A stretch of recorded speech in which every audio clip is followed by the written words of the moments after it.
Folks, Black Star Network is here. Oh, no punches! I'm real revolutionary right now. Support this man, Black Media. He makes sure that our stories are told. Thank you for being the voice of Black America, Roland. Stay black. I love y'all. All momentum we have now, we have to keep this going. The video looks phenomenal. See, this difference between Black Star Network and Black-owned media and something like CNN. You can't be Black-owned media and be scared. It's time to be smart. Bring your eyeballs home. You dig?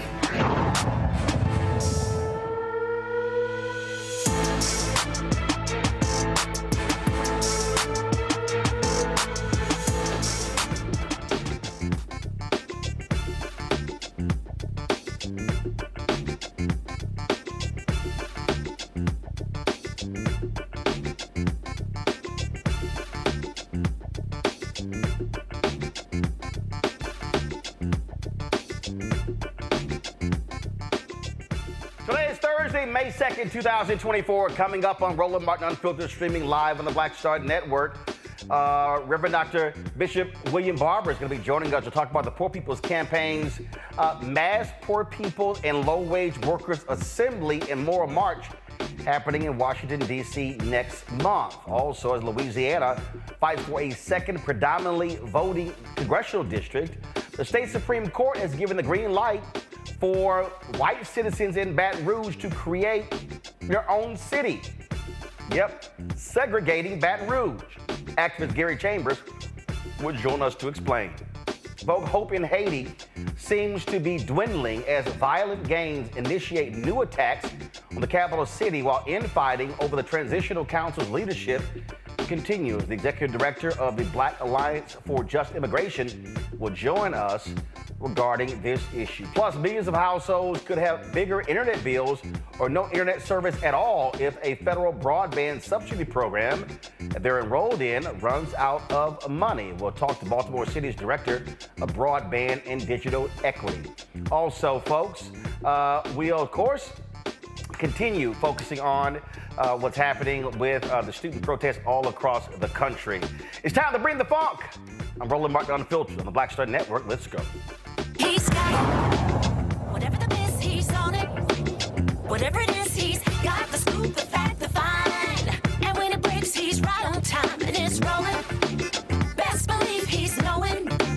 Putting it down from sports to news to politics. With entertainment just for kicks, he's rolling. It's on go, roll, y'all. It's rolling Martin, yeah.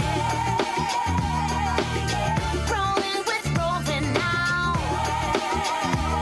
He's funky, he's fresh, he's real, the best. You know he's rolling Martin now.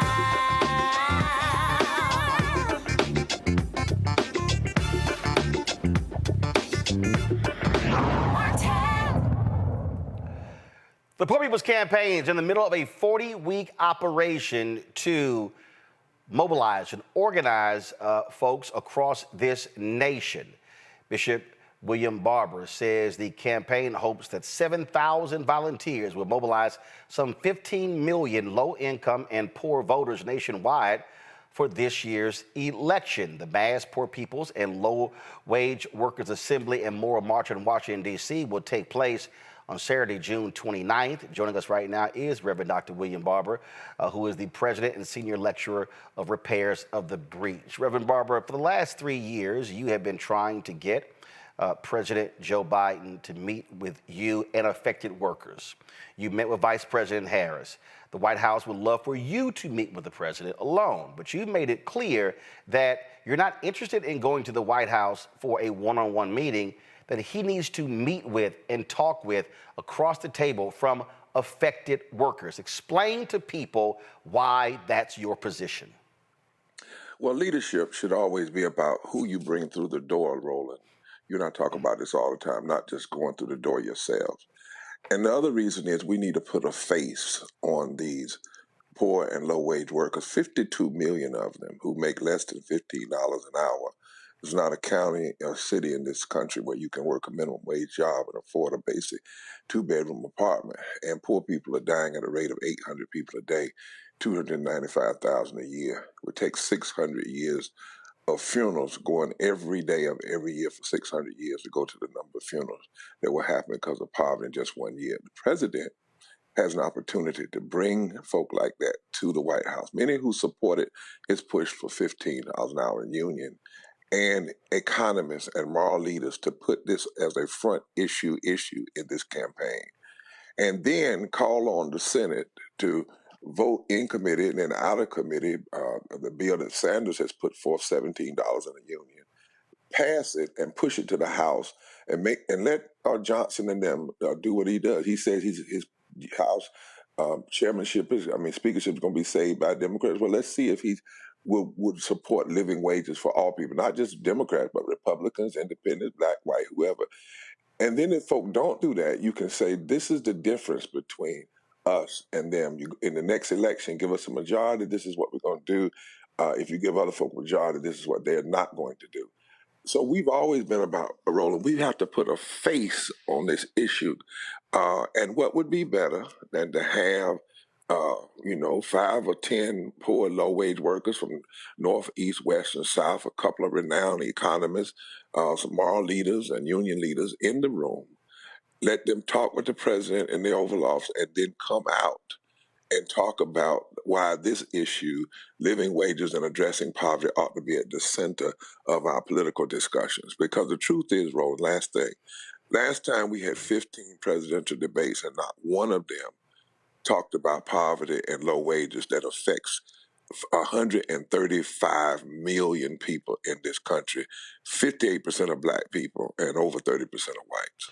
In 2020, folks, go to my iPad, Henry, there was, y'all had your presidential forum. Then candidate Biden came there, took questions as well.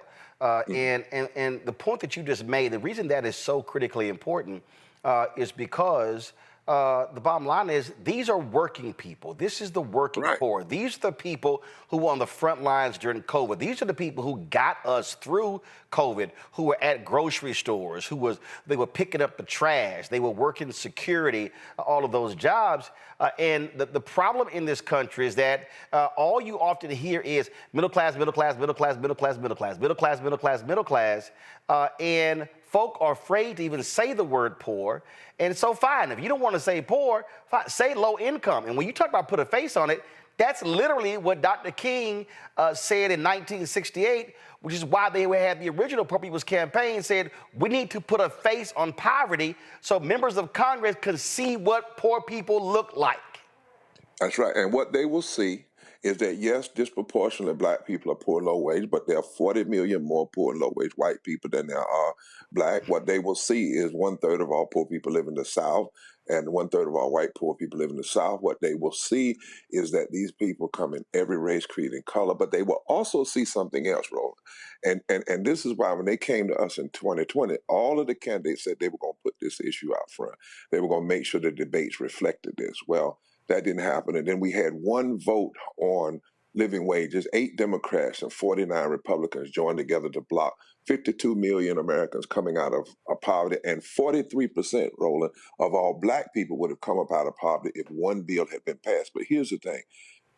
They would put, if we put a face on it, and we're saying ending poverty, low wage, passing living wages, health care, fully funding public education, dealing with voter suppression, expanding voting laws, and you go down the line we have 17 points. The AFL-CIO has now joined in with us, the SEIU 1199, the entire National Council of Churches.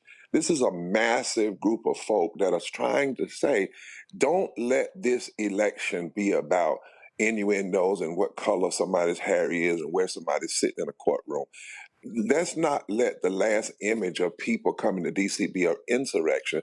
Let it be a resurrection, a moral resurrection of people of every race, creed, and color, saying the kind of democracy we want is one that lifts up all people. And if you say that, in battleground states, Roland, 40% of the electorate are poor and low wealth. 40%.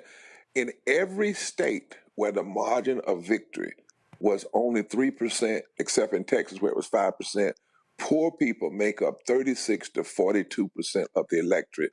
And there's not a battleground state, Wisconsin, Pennsylvania, Michigan, North Carolina, where if 20% of poor and low wage infrequent voters were to vote, that they could not turn the tide. And you know the number one reason, Roland, this is data, we did a study, that they don't vote?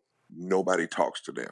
That's the number one reason that they don't talk, that they don't vote.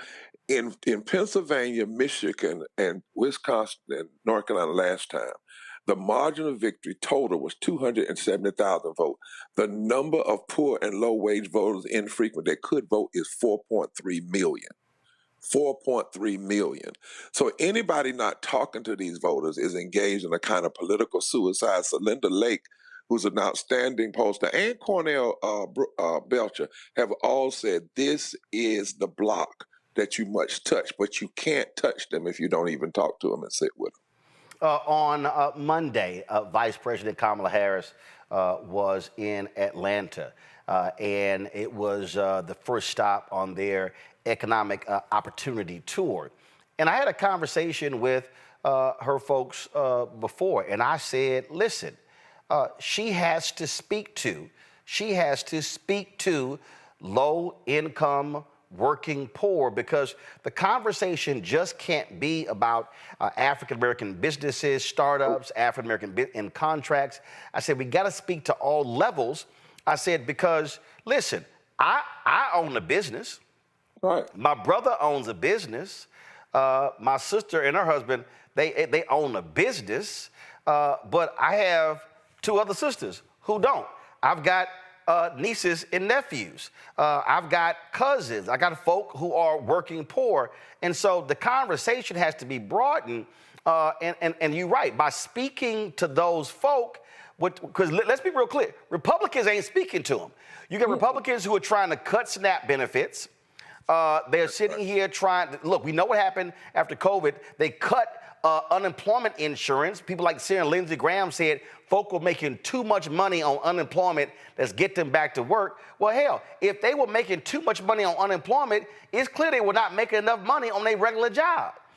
And so we can go on, and then we talk about those battleground states. That means you're talking to the working poor and low-income, low-wage folks in Michigan, North Carolina, Wisconsin, Pennsylvania. You talk about Arizona. You talk about Georgia. Florida. Florida. North Carolina. And as you said, it's the margins. I keep saying this when the Biden folk call me. I say, y'all, you only won Arizona and Georgia by 10, 12,000 votes. 1,000 here, 1,000 there. That's the margin of victory. You can't act like we could just ignore huge swaths of people and there's no big deal. Now, in Florida, it would only take 2% of the registered poor and low-wage voters that did not vote to vote. When 15 was on the ballot, it won. So whenever the economic issues, but if you're talking just black business and contract, listen, if you have a black business that's going to primarily depend on black folk, if they don't have money, they can't support your business anyway. I mean, it literally makes no sense. In 2020, they ran on living wages and voting rights. And what happened? 54% of all the people in Georgia that make less than $50,000 a year in a family voted in the majority for a progressive ticket. When we were in Georgia, the number of voters that we moved, and we didn't even endorse a person, we endorsed issues. Right. The number of voters that we moved to the polls that had not been moved were 3 times the margin of victory in the Senate race and 3 times the margin of victory in the presidential race. If we don't talk, it's 87 million, Roland, 87 million. Now, about 57 million voted. So that means there's 30 million poor and low-wage voters out there that are infrequent. They have voted, but the number one reason they're not voting now is when people talk about economics, they never even hear themselves mentioned. And living wages is polling at 70%. In fact, most of the issues we're supporting actually are polling. Even in Mississippi now, healthcare is polling 60% among Republicans. 6% among Republicans, according to some studies.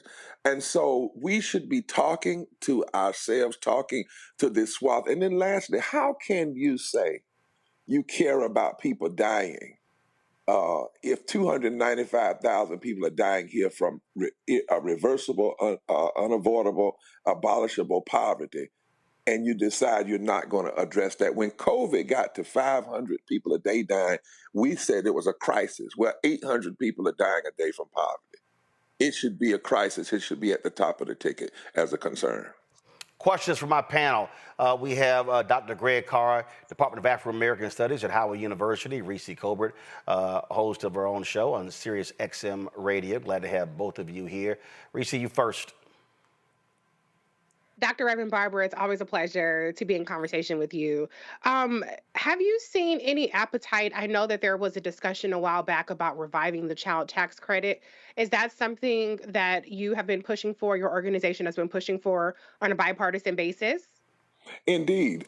In fact, I'm actually in some conversation now with senators, Republicans, and Democrats who are talking about living wages. We're not there yet, but I mean they're at least talking, and about child income tax credits. And because see, child income tax credit lifted 60% of children out of poverty for 6 months, and then we threw them right back in. And it didn't hurt the economy. It didn't throw us into inflation.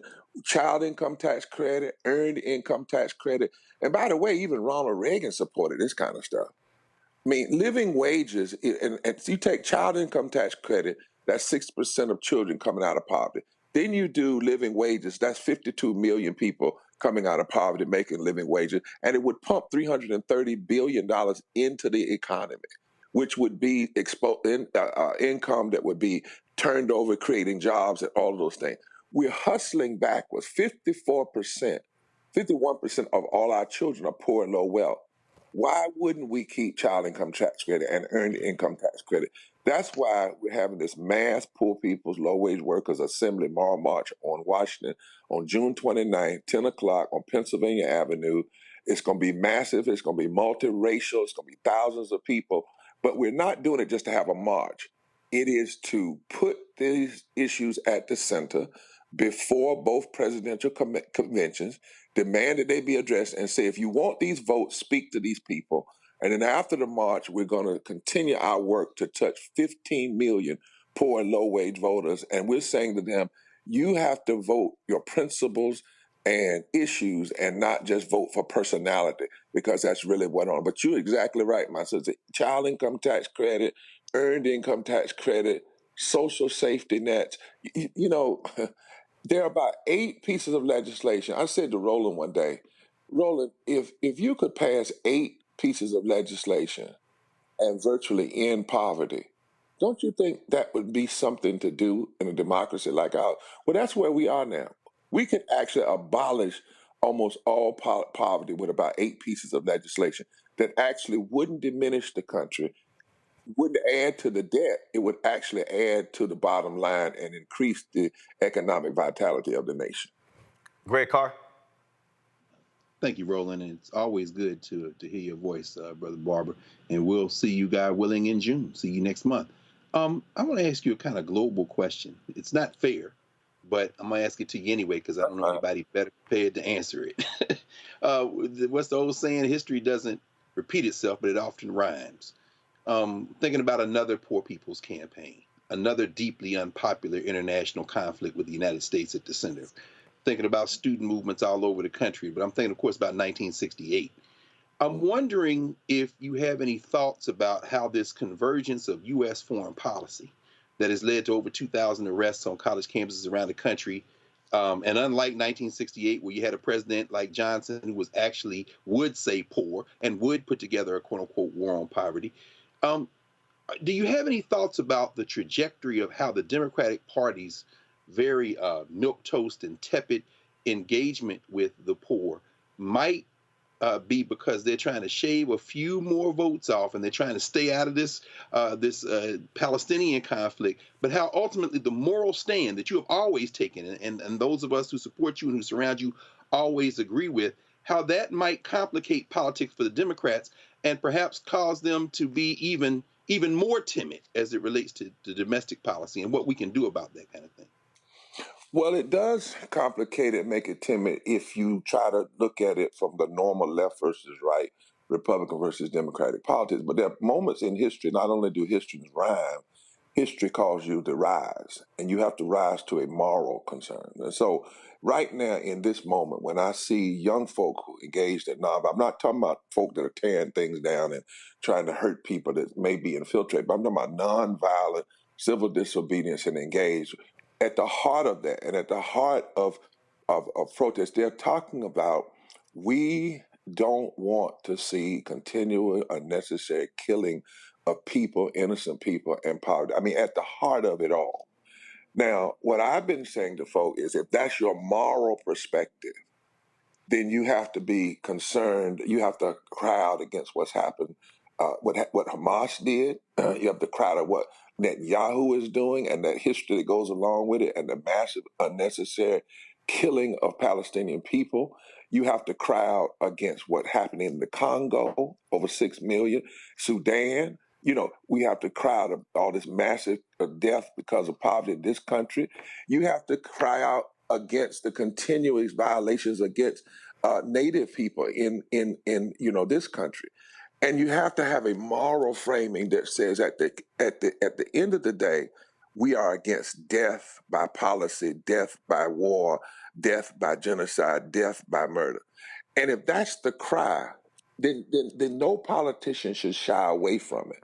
In fact, what we should do is stand up forthright. So on June 27th, when we marched on state capitals, we were focused on state issues, but when we marched on the 29th, one of the issues we're marching on is we're saying because we care about the death of poor people right here in America, we cannot ignore the death of poor people and around the world. So we're calling for an end, a ceasefire, return of the hostages, humanitarian assistance, and a path toward peace. You have to be able to stand up and say that. And what we're saying is what the UN originally said it was about, and others in 1948. There has to be in this moment a moral. That's why when I tell folk, Brother Carr, I said, when I was met with the vice president, I said, the president in this moment needs to gather some bishops and religious Christian justice leaders, Muslim and Jewish, in that Oval Office, and have a deep moral conversation with all three, because if you can't bring people together here, how are you going to bring them together ever? And need to call for an immediate ceasefire. And when the ceasefire happens, and we need to demand it, we don't need to fund what's going to create more war, create more destruction, and then immediately put a delegation together of clergy to go there and visit with people in Gaza and Palestine who have lost innocent people, people in Israel who have lost innocent children and women, because somehow the blood of the death of the innocent and the pain of that has the potential to unite us and help us get to another conversation, which is the hope for peace and the end of destruction and violence and hate. But you cannot walk away from moments, Brother Carter. There are moments, as you said, not only does history rhyme, but history demands that we rise. And we rise to the moment we're in. Folks, June 29th in Washington, D.C., the Moral March will be taking place in the nation's capital. We were there last year, broadcasting live. We will be there again this year. Again, the Mass Poor People and Low-Wage Workers Assembly and Moral March in Washington, D.C. But let me be perfectly clear. This is not a call for folks only to come to D.C. No, and to the polls. And there you go. Because the thing is, y'all are going to be assembling all across the country on that day, not just in D.C. Exactly. Exactly. And Roland, you and I have to, here's the formula, and I don't mind telling folks, 7,000 times 35 times 45 times 9. If you organize 200 people in 35 states, that's 7,000 people. If 7,000 people will use the technology we have today and touch 45 people a day, 6 days a week, for 9 weeks, you touch over 15 million people. That's what we're putting together, our strategy. And that's and so for folk to understand, this is not a day where you're going to see big names come up, give speeches, and then step off the podium. No, you're going to hear affected workers. It is about organizing, mobilizing. Y'all hear me talk about this all the time. And so just so y'all know, these are conversations Reverend Barber and I have all the time off air, because both of us don't believe in meaningless get-togethers that serve no purpose other than folk just getting together and having a picnic on a Sunday day. It is about mobilizing and organizing for a very specific purpose, and that's what June 29th is all about. Put the graphic back up. Folks, please do us a favor. We want you to text MORAL to 38542 and share this with your friends and family. Text MORAL to 38542. Share it on your social media. We have the ability really to really challenge folks, to educate folks, to speak to them and their needs. But we cannot get any of these bills passed if folk simply sit on the couch. Reverend Barber, we appreciate it. Thanks a lot. Thank you so much. Take care. All right, folks, when we come back, white folks in Baton Rouge have successfully got the Supreme Court to allow them to create their own city. We are going right back to what we saw during Jim Crow days. Wait till we explain to you what is happening in Baton Rouge, Louisiana. You're watching Roland Martin Unfiltered on the Black Star Network.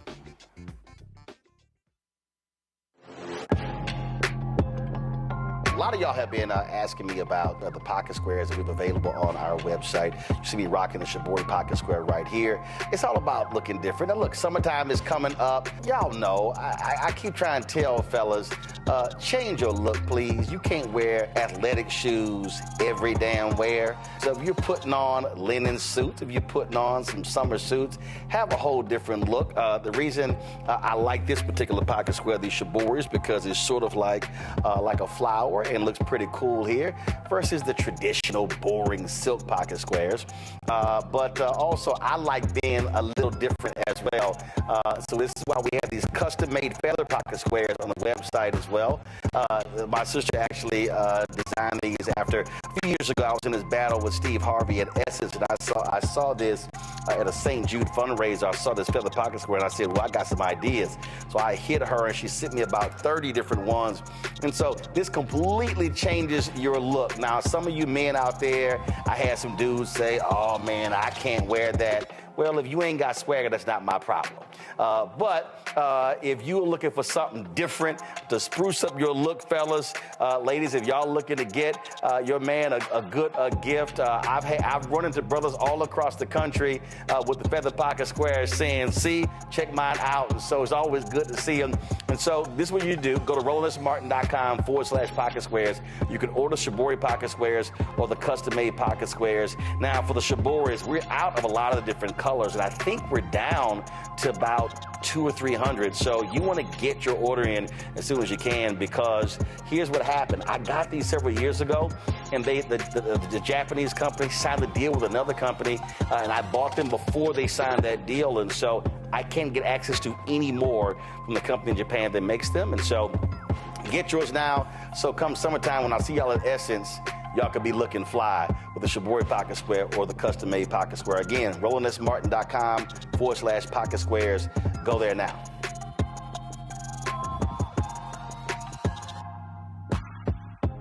What's good, y'all? This is Doug E. Fresh, and you're watching my brother Roland Martin Unfiltered as we go a little something like this. Hit it. It's real.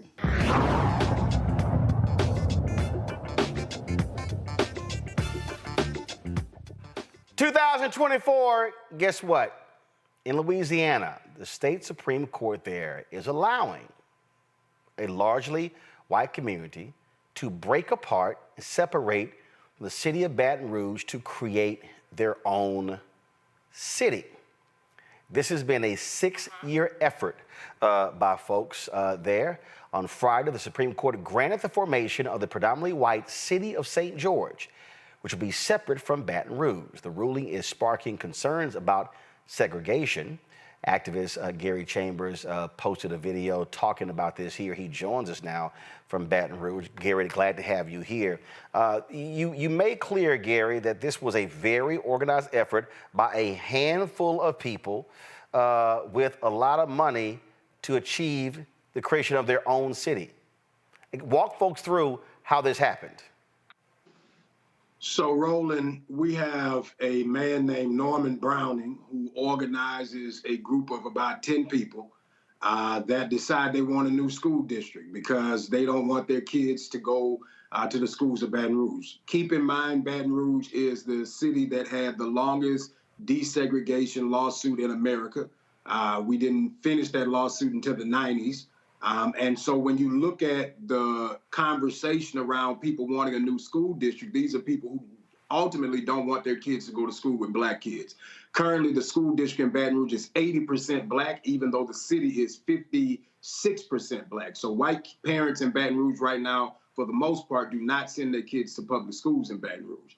As a result of not getting that school district, these folks then decided to try to start a city. They failed the first time because the city was, I think at that time, going to be 60% white. They went back, cut out black neighborhoods, cut out black apartment complexes, made the municipality smaller, put it back on the ballot, and got it passed by a vote of 17,000 people. The vote of 17,000 now impacts 400,000 people who live in East Baton Rouge Parish because of the general fund that's $1 billion of city parish money, 300 million of that is not dedicated. And they're going to take away $48 million of resources from the general fund in order to create this new municipality. So I don't really care if they go off and segregate themselves, but I do care that we've paid into the fortunes of that portion of town for the last 50 years. And to say that you're going to start a new community and then we owe you money for that community, well, we've been paying a whole lot for a long time, and we want our portion to be paid for if you're going to get it. So what's interesting here, you also mentioned that you have a black mayor in Baton Rouge, and it's not like, Baton Rouge ain't Atlanta. It's not like there have been black mayors for the last 30 plus years. No, she is the second black mayor of Baton Rouge. Kip Holden was the first black mayor of Baton Rouge. He was elected in 2004, took office in 2005. So when you put that into perspective, black folks have only been in leadership in this city for under 20 years, okay? So to tell us that the woes or the condition of this city are all the fault of the black leadership. And let's be clear, Roland, the council is majority white, majority conservative in Baton Rouge. It's a 12-member council. 7 white conservatives serve on the Metro Council here in Baton Rouge, and they approve or disapprove of all of the plans of the mayor. And so when we talk about the progress of a community, we have to talk about the inequities and the tale of two cities that have existed for long before Sharon Weston Broome was the mayor of Baton Rouge.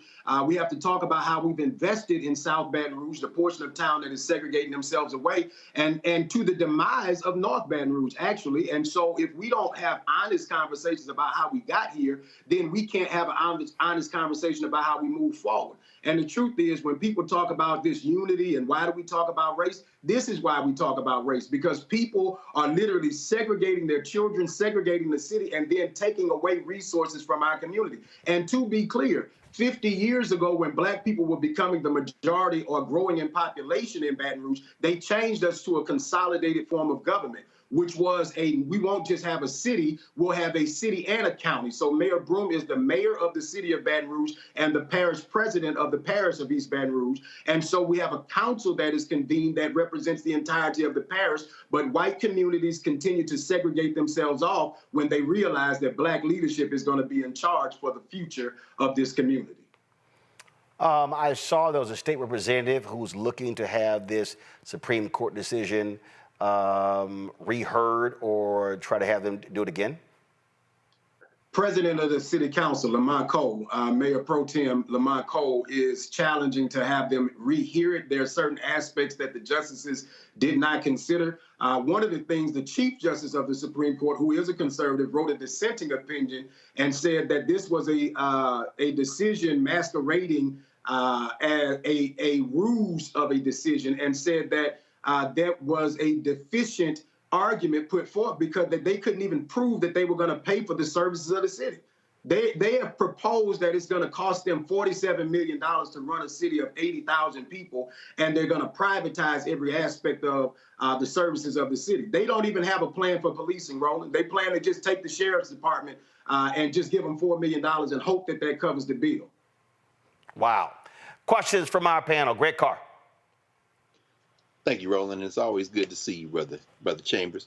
The way I understand it, and I know you know this history better than all of us, these white boys have done this earlier, I guess, with Central, is it, outside of Baton Rouge? And I'm from Nashville, so I remember how they went municipal, Nashville, Davidson County, Atlanta, Fulton County, Jefferson County, Birmingham. My question is about how, what's the impact of us not getting involved in the political process? I know you've been doing that. You know, we all came to know you probably outside of Louisiana when you jumped on Connie there at the school board meeting. You know, what is it going to take for our people to understand? I remember the comedian Paul Mooney once said, you know, they want to move away from us now, but during slavery and Jim Crow, they wanted us all up under them in their beds, in their bedrooms, and the kitchens. But now that that's over, they want to get away. What is it going to take to trigger some kind of resurgence in our consciousness to get involved in what has been a long-term strategy for these kind of racists, which is to get away from us as far as possible? You know, I think that some of us had hoped that some people were better than they were, and the realities of today are making people have a wake-up call. I hope, that is my hope, that being able to see things that you and I and Roland and others have been talking about for years play out in real time, I think is a clarion call that many people are going to say, I didn't think they would go this far. They will go this far and further. They want to take as many rights from you as possible. Just today, there was a conversation about a bill in the state legislature in Louisiana that will make it a crime to have an abortion pill. That if you have an abortion pill, they're going to make it a controlled substance in the state of Louisiana.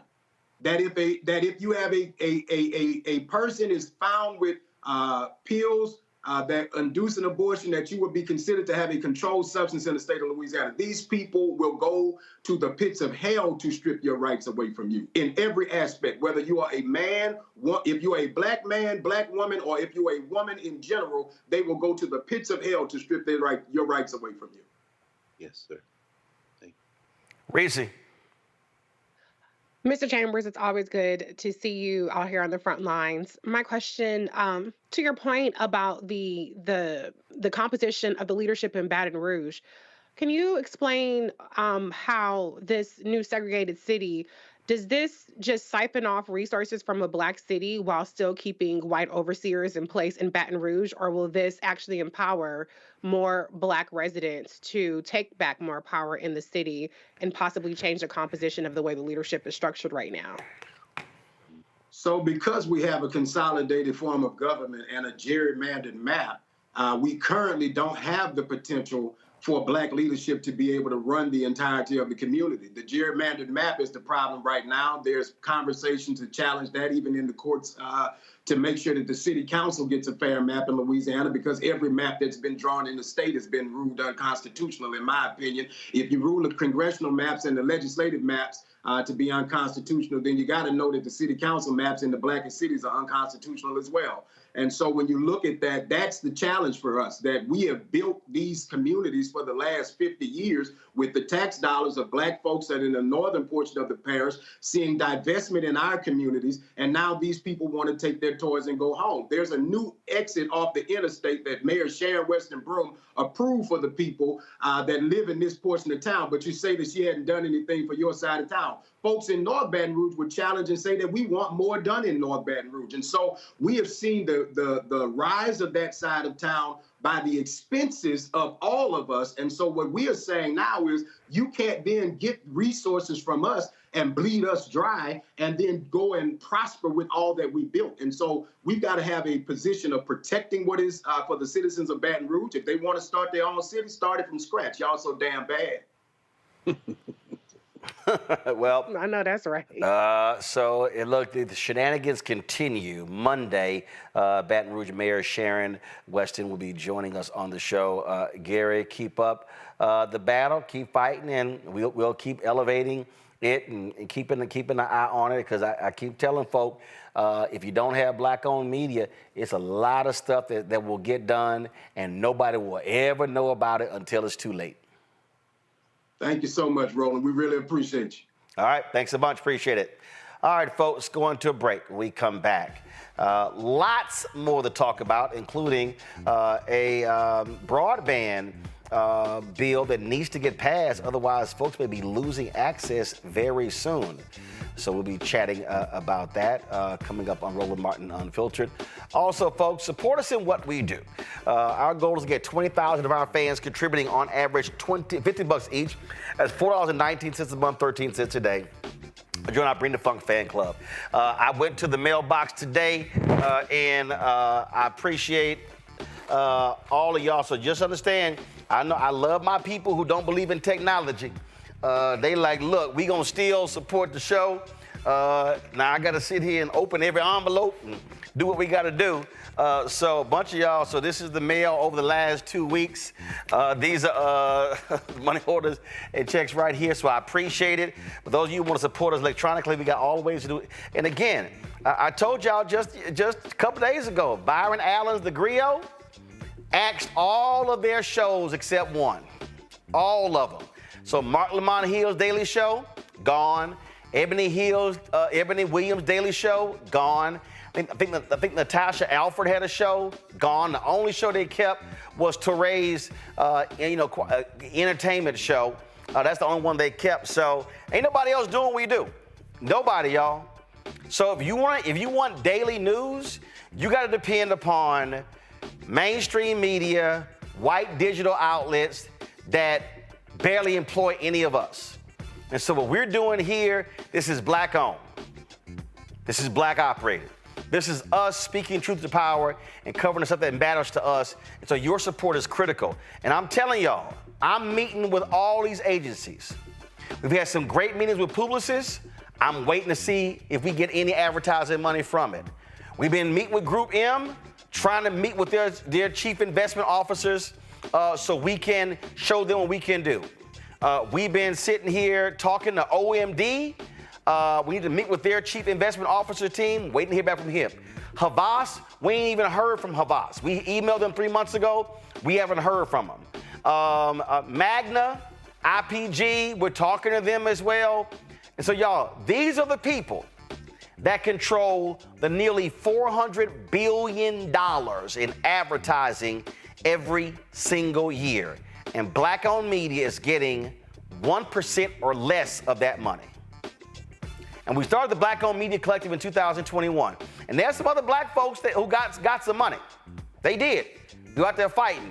But I kept telling them we should move as a collective, because guess what's going to happen?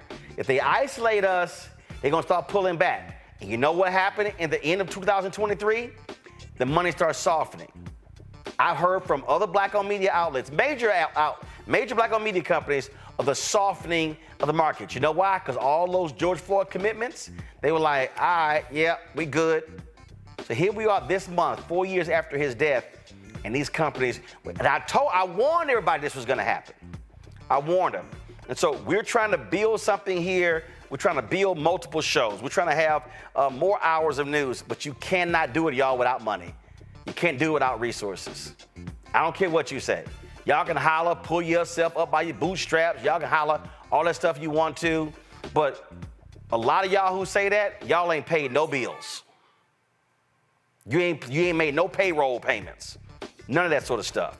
So this is what it takes. And I'm telling you, what we have right now, we don't have other places. You're not talking about Ebony and Jet back in the day, because Ebony and Jet, they are, frankly, a shadow of what they used to be. So your check and money order to P.O. Box 57196, Washington, D.C., 20037-0196. Cash App, $RM Unfiltered. PayPal, Martin Unfiltered. Venmo is RM Unfiltered. Zelle, Roland at RolandSMartin.com, Roland at RolandMartinUnfiltered.com. Do all you can to support the show. We'll be right back in a moment. First, President Barack Obama's road to the White House. We got about 500 copies of the book available. And so this actually is all of the coverage of the 2008 election. But the other thing is this here. I talked to folks like Malik Yoba, Hill Harper, Erica Alexander, Kevin Lau, Spike Lee, Tatiana Ali. But there's a lot of behind-the-scenes stuff in here as well, where I talked about some of the stuff that went down at CNN. Also, when you go through here, a lot of the photos that you see in here, photos that I actually shot, photos that were my time at CNN. And so what I decided to do, because one, I published the book and I own it myself, is that so I said, you know what, I'm going to slash the price to $10. And so we're going to have shipping and handling, $5.99. I'm going to personally autograph every copy. I'm not reprinting the book. So once we are sold out of these 500, that's it. They're gone. So you can go to RolandSMartin.com/the-first to get a copy of this book. Everybody who orders this book through the website, not on Amazon, only through RolandSMartin.com, I will personally autograph and mail you a copy of this book. It's all of the coverage, the actual interviews that I did with him. And just to show you, of course, when it came out, there's actually even in here the interviews that I did with him and Michelle Obama, which won TV One cable networks, his first 2 NAACP Image Awards. And so all of that for $10. Shipping and handling is $5.99. So go to RolandSMartin.com the first and order your copy today. Next on the Black Table with me, Greg Carr. We welcome a towering intellect, activist, master theorist, prolific author, and unstoppable firebrand for change. The one and only Dr. Errol Henderson joins us to talk about his new book, The Revolution Will Not Be Theorized, Cultural Revolution in the Black Power Era. And this is what's going on in so much of academia and in some movement circles is an anti-Black nationalism. It's an hour of power that you don't want to miss. That's right here on the Black Table on the Black Star Network. Hatred on the streets, a horrific scene, a white nationalist rally that descended into deadly violence. White people are losing their damn minds. An angry pro-Trump mob storms the U.S. Capitol. We're about to see the rise of what I call white minority resistance. We have seen white folks in this country who simply cannot tolerate black folks voting. I think what we're seeing is the inevitable result of violent denial. This is part of American history. Every time that people of color have made progress, whether real or symbolic, there has been what Carol Anderson at Emory University calls white rage as a back backlash. This is the rise of the Proud Boys and the Boogaloo Boys. America, there's going to be more of this. Here's all the Proud Boys, guys. This country is getting increasingly racist in its behaviors and its attitudes because of the fear of white people. The fear that they're taking our jobs, they're taking our resources, they're taking our women. This is white fear.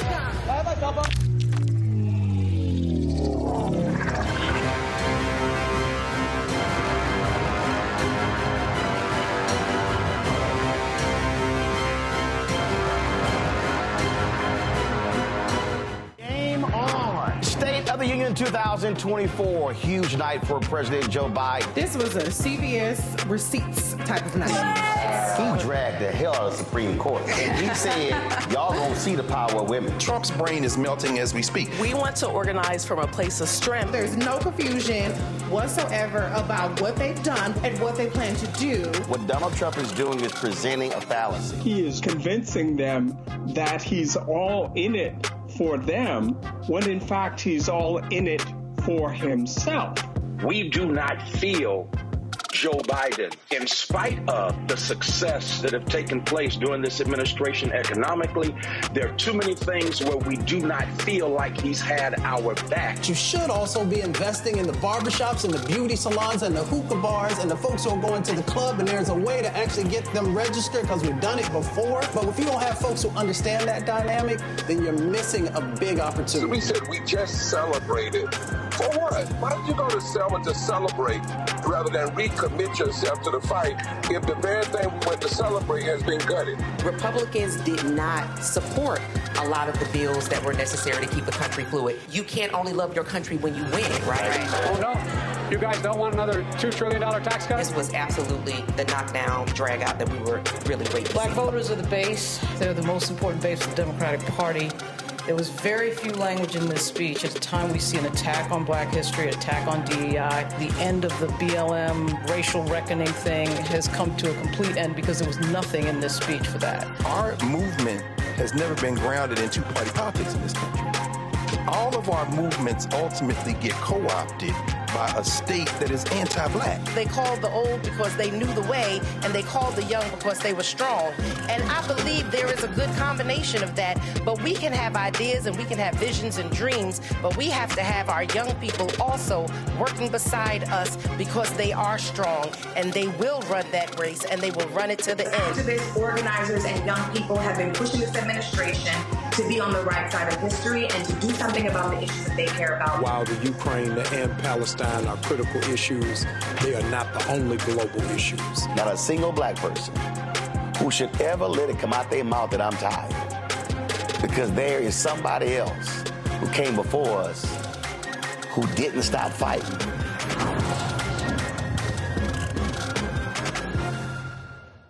Now streaming on the Black Star Network. I was just in my backyard. I was manifesting about life. I said, I would love to come back because it was a great time, and these kids need that right now. They need that male role model in the schools, I think. Even on the TV. Yeah. Because people are scared to go into the high schools. You know, the high school, you know what I mean? I would love to bring it back, and I think we can bring it back. What do you think? I think we'll ask the people. I would ask your people. We'll do a poll. Y'all want to hang a Mr. Cooper? Yeah, I say let's go. We all look good. You know, Holly looked good. You know, Raven looked the same. Marquise, Don Lewis. It'd be funny to have the bullshit you see out there on TV now. God damn. What the fuck? What happened to TV? Damn. It's some... I'm like, oh my God.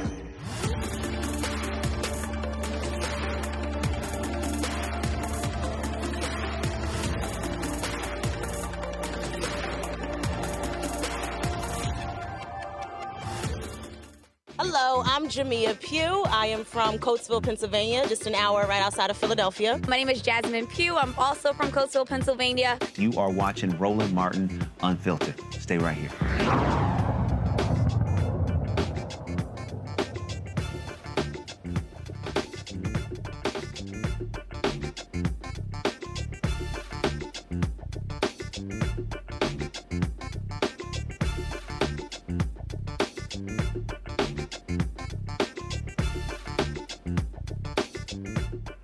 As college campuses are cleaning up after the various protests, President Joe Biden condemned the unruly behavior but defended the rights of the peaceful pro-Palestinian protesters.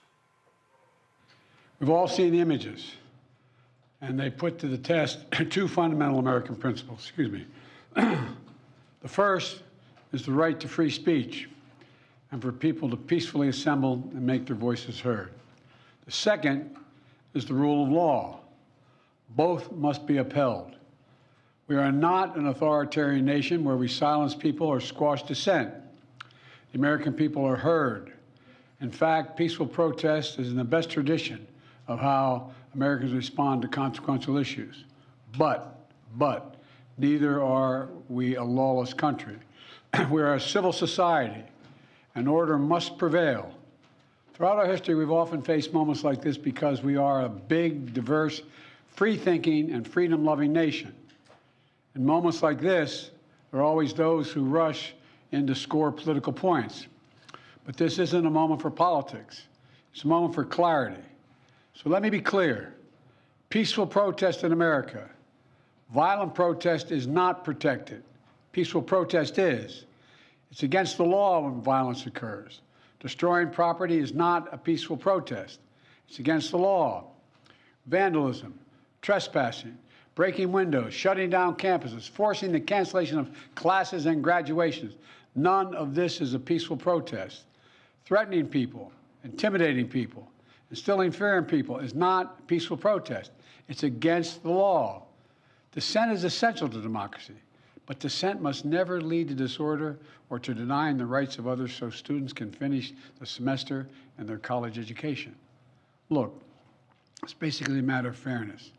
It's a matter of what's right. There's the right to protest, but not the right to cause chaos. People have the right to get an education, the right to get a degree, the right to walk across the campus safely without fear of being attacked. But let's be clear about this as well. There should be no place on any campus, no place in America for anti-Semitism or threats of violence against Jewish students. There is no place for hate speech or violence of any kind, whether it's anti-Semitism, Islamophobia, or discrimination against Arab Americans or Palestinian Americans. It's simply wrong. There's no place for racism in America. It's all wrong. It's un-American. I understand people have strong feelings and deep convictions. In America, we respect the right and protect the right for them to express that. But it doesn't mean anything goes. It needs to be done without violence, without destruction, without hate, and within the law. You know, make no mistake, as president, I will always defend free speech, and I will always be just as strong in standing up for the rule of law. That's my responsibility to you, the American people, my obligation to the Constitution. Hundreds of protesters at college campuses across the country have been arrested this week during the demonstrations in Los Angeles. Police arrested 132 people at UCLA Wednesday night and more than 300 at Columbia University and City College. Now, most of those are at City College. The pro-Palestinian protesters are demanding that their schools divest of funds from Israeli military operations. At Brown, they are going to vote on that. And they also announced that they're not going to be expelling any students. Let's go to our panel here. Greg Carr, what do you make? First of all, when you start talking about these protests, it's interesting listening to the language. I mean,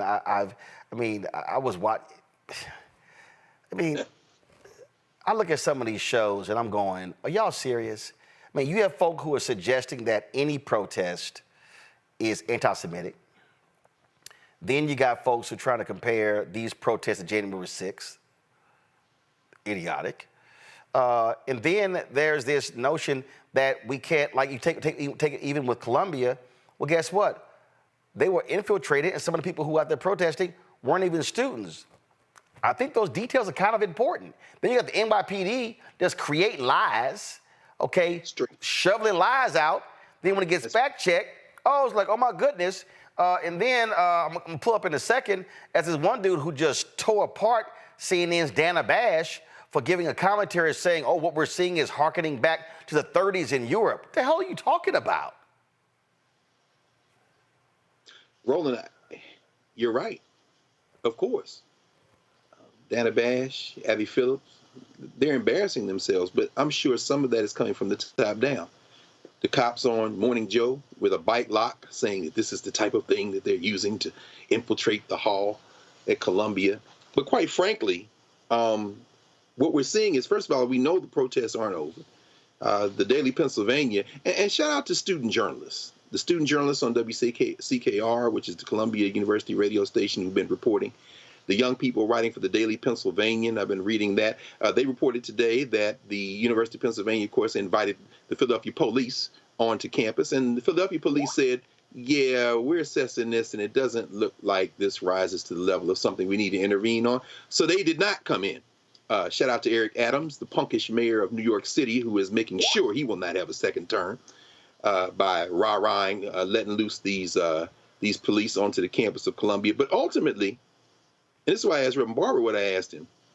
Roland, it'd be interesting to hear your thoughts on this as well. I mean, this isn't 1968. However, isn't it ironic? There will be a convention at the end of this summer. In Chicago. And the anti-Vietnam War, it's a different era. However, Joe Biden's tepid, both-sidism kind of speech there flies in the face of the fact that this is not going away. The International Court of Justice any day now will swear out a warrant on the biggest mass murderer of the 21st century, Bibi Netanyahu. Turkey decided today to shut down diplomatic relations. Colombia, the president of Colombia announced yesterday they're going to shut down relations with Israel. Global opinion is clearly on one side. Meanwhile, here in the United States, these young people, and they're trying to whistle past the graveyard and get past graduation in a couple of weeks. I was at the small encampment on the campus of Howard University last night. I walked by there, saw some young people there, some of my own students, some of them graduating seniors, one who knew the two Howard students who were arrested over at the George Washington encampment, the D.C. area encampment. Some people from Black Alliance for Peace were there with them. I'm looking at this speech that Joe Biden is going to have to give at Morehouse. This is not going to end well for Biden. They're not both sides, as Reverend Barber said, in a moral issue. And if we think about this in the context of 68, finally, you've got Martin Luther King coming out against the war in Vietnam in April 68. You've got the Poor People's Campaign going on after his assassination in the summer of 68. You have that convergence in Chicago in 1968. You have Bobby Kennedy assassinated just before that, and a pro-war candidate in terms of Hubert Humphrey put before the American people, and that allowed the resurrection of Richard Nixon. I don't know what's going to happen, but I think if we study our history, we can pretty much predict what this kind of speech will lead to, and it ain't pretty for black people.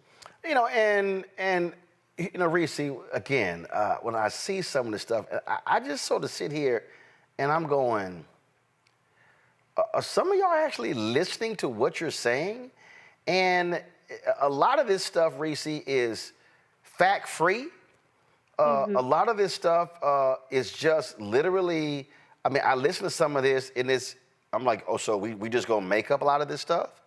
And act as if you don't have reporters on the ground who literally are covering these things?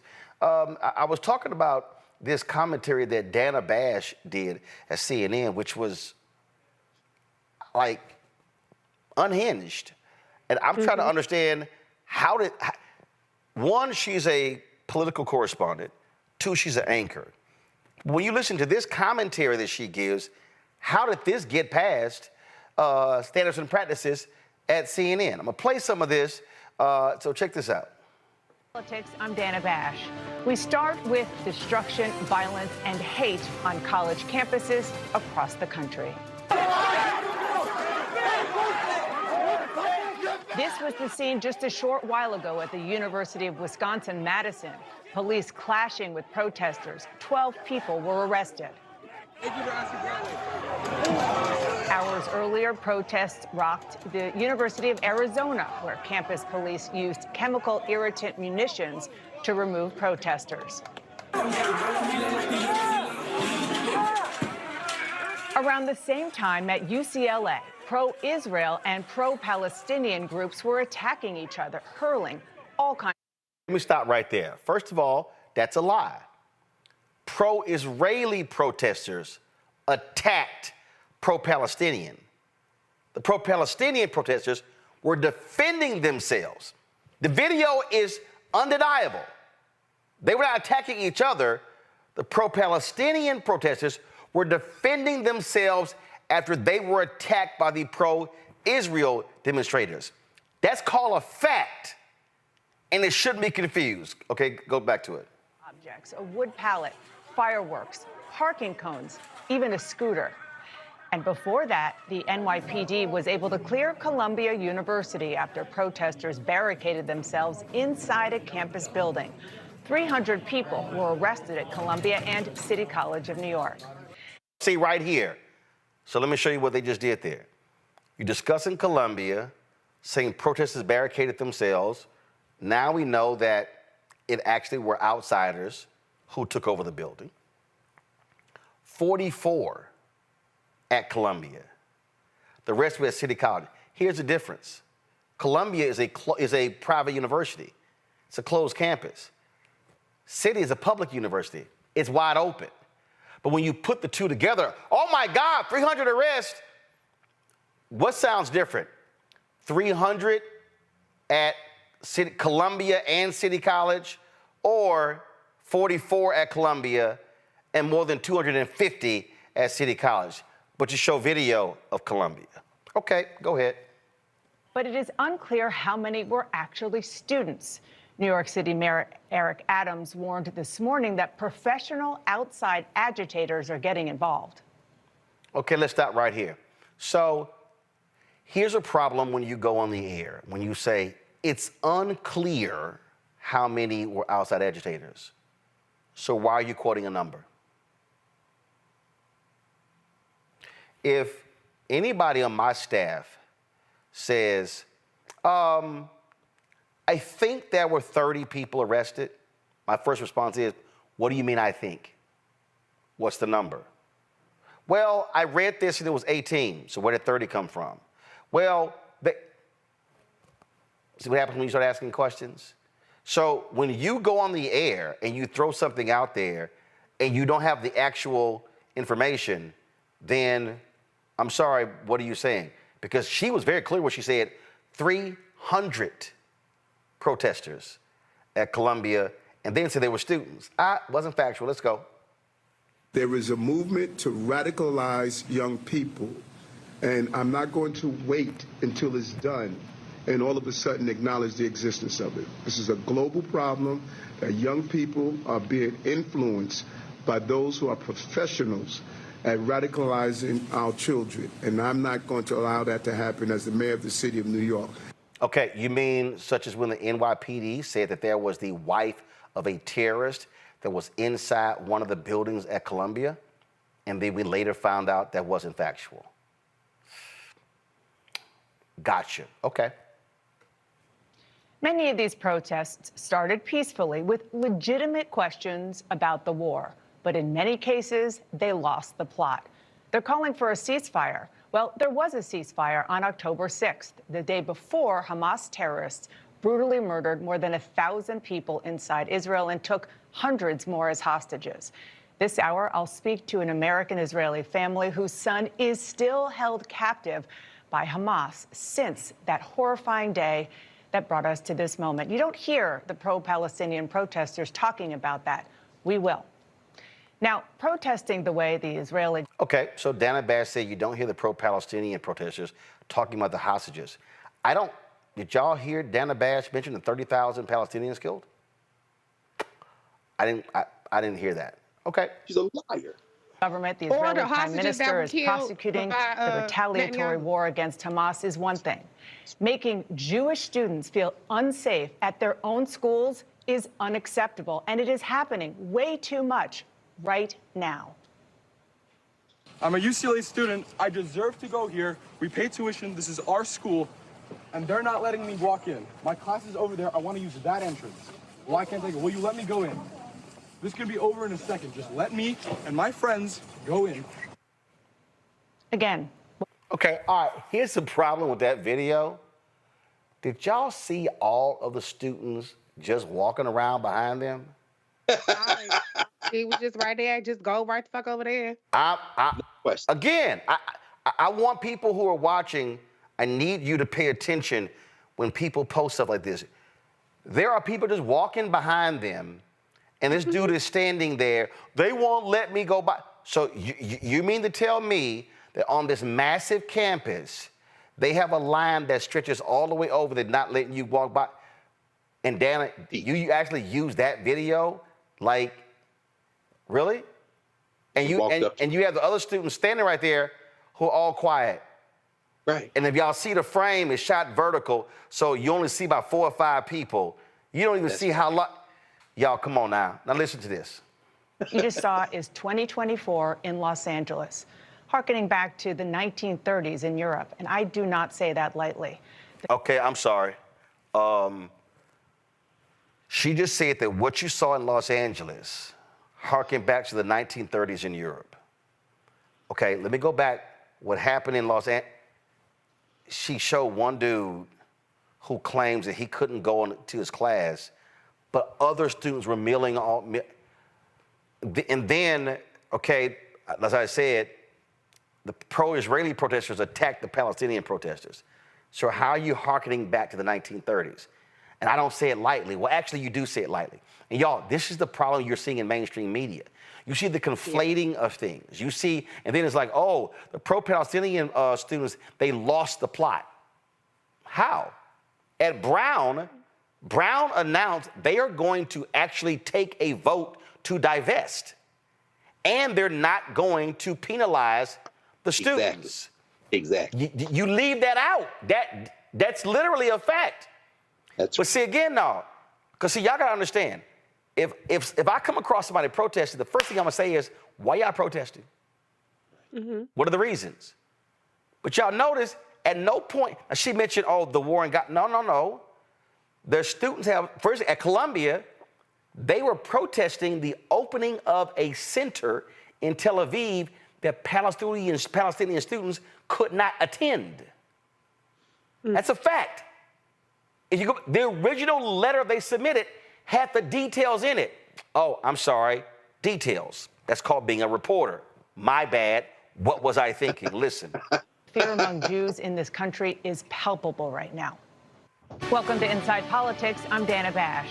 We start. So again, what we're seeing, Reese, we're seeing media folk create these narratives as opposed to, one, lean on folks who are on the ground. There was a sister at NBC who was on the ground saying, I was there. What y'all are saying happened, I didn't see. She's on the ground. You're sitting in a studio, Joe and Mika, in Florida, at your house in Florida. What the hell are you talking about? Well, I talked to friends. No, but you're not on the ground. And so what then happens is the media narrative becomes fact. Folk then run with it and say, well, CNN said, MSNBC said, as opposed to what actually happened. And this, to me, is a fundamental problem that we're seeing.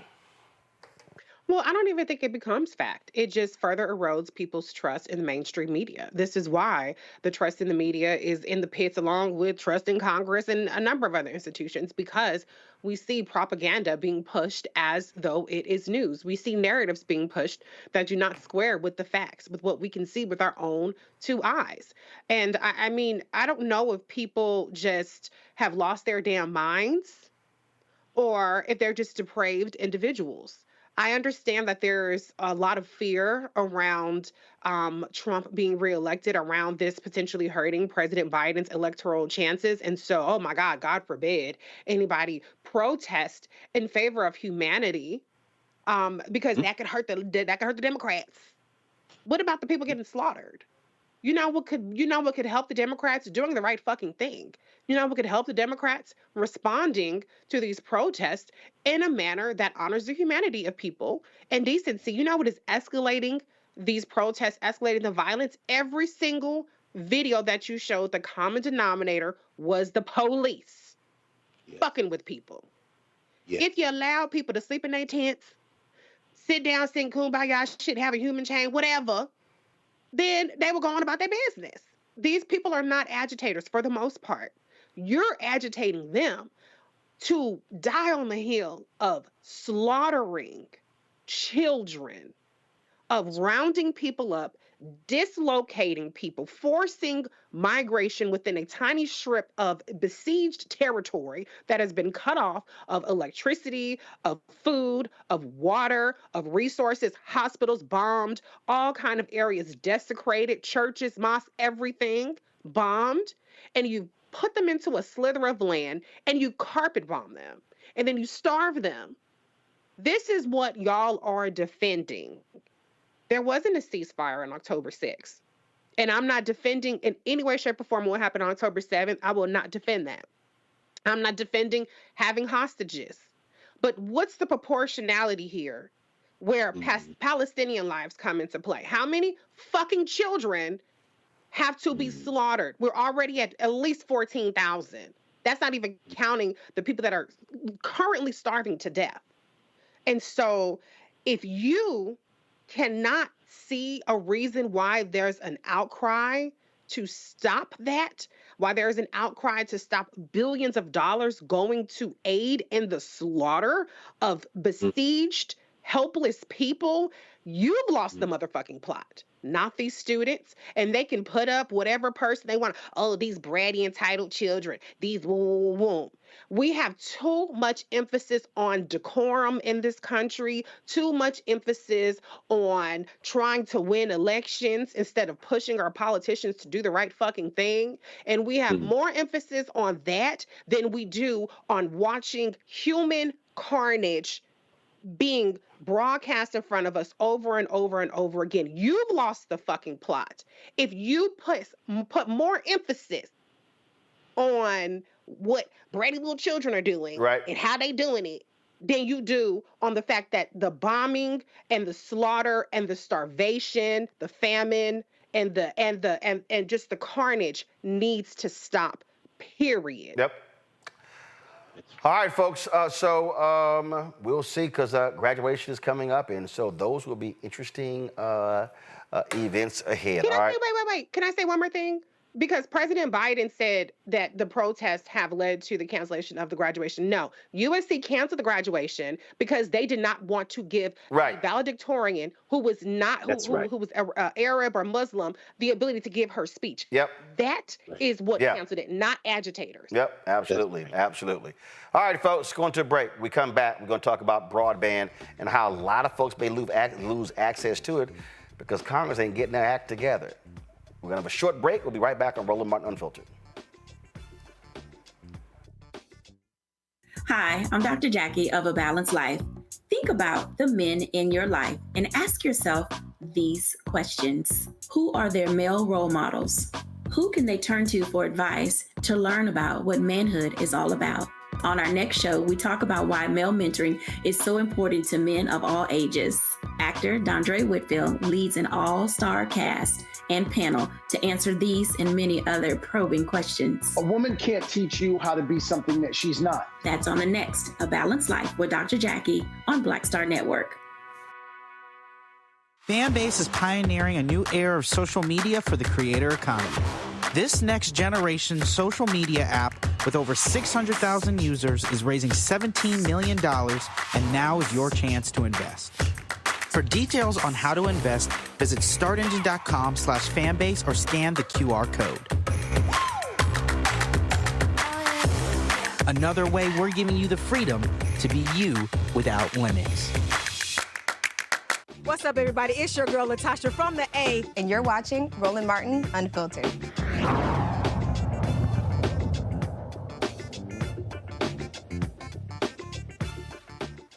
$23 million families will see an increase in their internet bills this month because the federal broadband subsidy program they're enrolled in is almost out of money. There's been a last-ditch effort to extend the Affordable Connectivity Program, which Congress created. It's a subsidy to bring internet access to every household.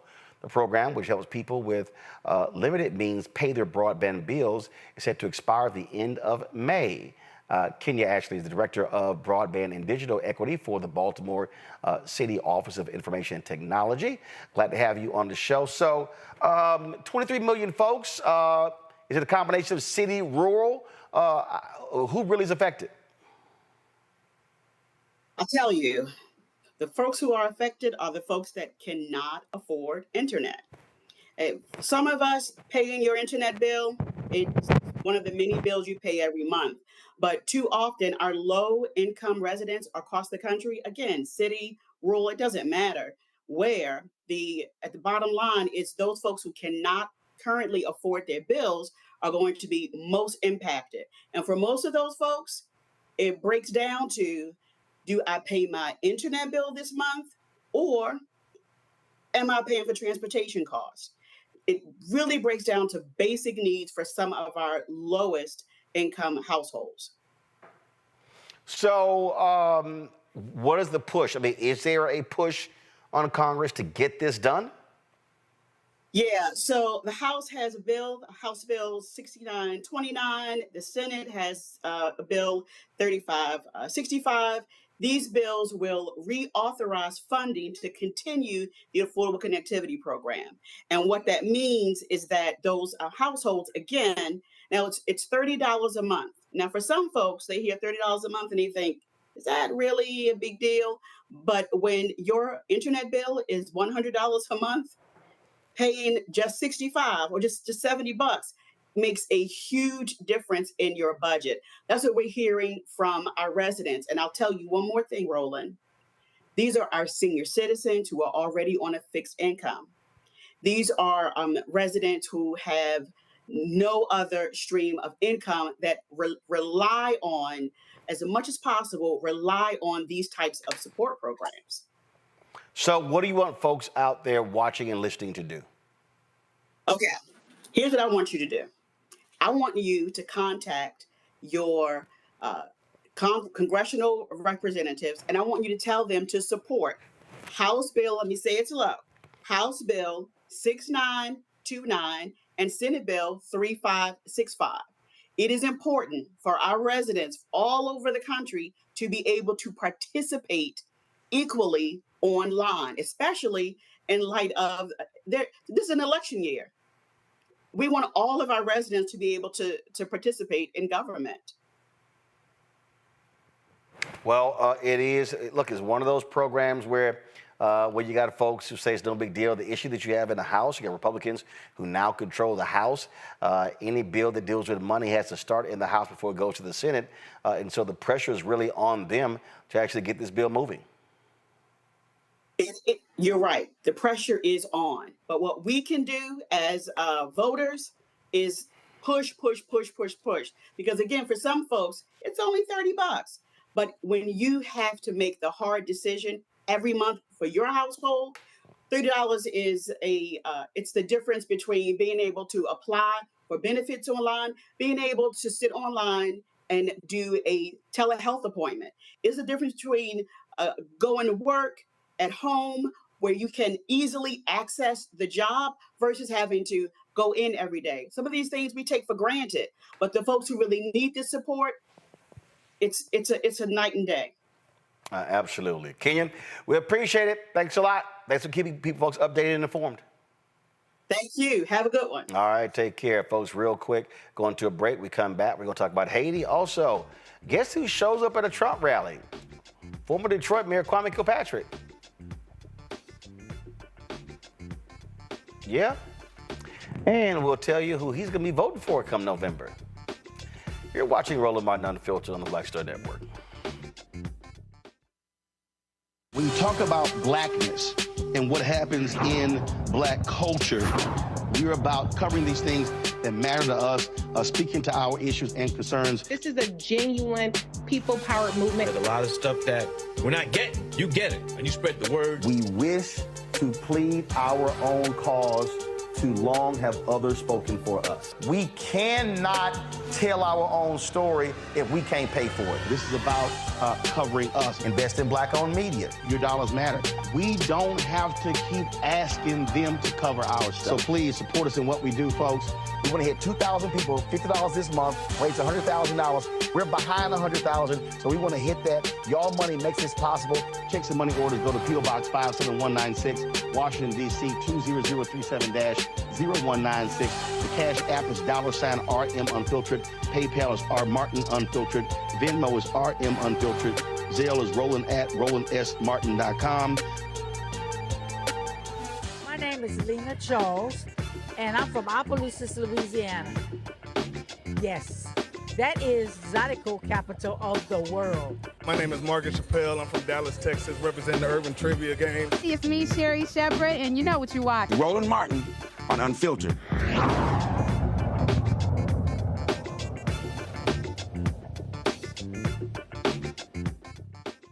Well, Donald Trump had a rally in Michigan on Wednesday, and guess who showed up? Go to my iPad, Henry. That's right, former Detroit Mayor Kwame Kilpatrick. Of course, Kilpatrick was pardoned or had his sentence pardoned, commuted by Donald Trump. And it was 16 years before Kilpatrick was supposed to be released from federal prison after being convicted of corruption. He sat near the stage. He was asked by reporters who was going to vote for in November. He said, quote, "I'm not going to answer that." But then as he was walking away, he said he won't be voting for incumbent Democratic President Joe Biden this fall. What do you think, Greg? Well, I also think that was the same article where he's talking about he and his wife talking about maybe moving back to Detroit. Y'all know who not to vote for. Didn't Biden, Lord have mercy, didn't Trump pardon him? Yeah. Trump commuted his sentence. This is the crass politics of personal interest. What Reverend Barber said at the beginning of the show about, the morality and the time to rise. And Reese, thank you for very cleanly explaining the bright moral line in the sand around this question of killing in the so-called Middle East. Clearly, our brother, formerly known as the hip-hop mayor, perhaps would maybe have more of an investment in the Drake versus Kendrick war than real life. He seems to have lost his moral compass, if he ever had one at all. And so I guess it's really not surprising when you put your personal interest or what you perceive to be your personal interest over politics. And I hope the voters of Detroit will remember that when he tries to sneak back in the city and run for something. Yeah, I would love to have Kwame Kilpatrick come to the Alpha Convention and explain that one. How about that? Yes, sir. Yes, sir. Yes, sir. Reese, your thoughts? I mean, he has one vote. So, hell, at least he ain't bought off as cheap as other people. 16 years of life back, of freedom. I ain't entirely mad at him. I'm glad that he's just being a little bit more transparent about it as opposed to trying to, he did say he's voted for Trump, so that's not entirely transparent, but at least people know where he stands because we have a lot of people that throw a rock and hide their hand and try to be like, I ain't gonna name names, we know them, who try to say, I'm not saying I support Trump, I'm not saying I support won't. So you know where he stands. He was bought off. I think it's a reasonable price. Listen, I'll vote for Trump too. Shit, if I was let out of jail 16 years earlier, I probably wouldn't have blast. But I ain't really mad at him. Is it a selfish interest? Yes, but we all have one vote. So I'm just being pragmatic here. But now you know where Kwame Kilpatrick stands. Don't follow his ass unless you need to get out of jail 16 years earlier. Greg, you made the point about crass politics. So when Trump, he pardoned Lil Wayne, Kodak Black. He pardoned one of the co-founders of Death Row, which Snoop Dogg was very interested in getting. And we know exactly what that was all about. And I'm sitting here, looking at a lot of these people like, yeah, see, that's right. Trump ride for black folks. And I'm sitting there going, oh, so y'all are going to ignore all the rest of that stuff? You'll know everything else?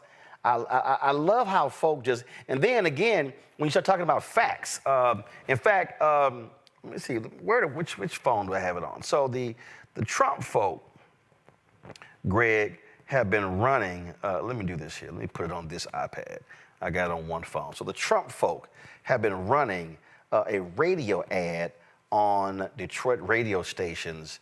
And I want to play this ad because I know both of y'all need some additional laughter in your lives on today. And so, because if y'all got a kick out of that Dana Bash commentary, wait until y'all hear this commercial here. Give me a second. I'm airdropping it to my iPad because I think y'all gonna find this to be really, really, really interesting. So let me go ahead and get this thing queued up. So here we go. Hi, I'm a volunteer for Joe Biden. Are you registered to vote? Yeah, I voted for Biden last time. That's great. Really? Have you looked around? Everything costs more. Food, gas, housing. We're struggling to pay our bills. Okay, but what about everything he's done to protect illegal immigrants? Protect them? Did you see that Biden's paying rent for illegals now? They get handouts and we pay for all of it. And Biden's letting Mexican cartels flood our neighborhoods with murderers and drugs.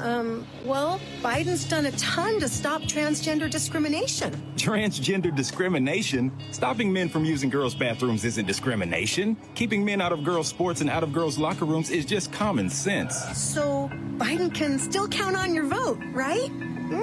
Not this time. Trump will stop the sexualization of our children and declare war on the cartels. I'm voting for Donald Trump.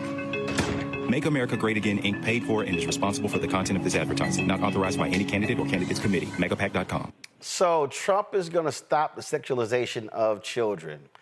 Tell it to the parents of kids who were Jeffrey Epstein. And so you see what he's doing there, Reese. How he is trying to use transgender issue and illegal immigration, weaponizing against black people. It's fucking brilliant, and it could work.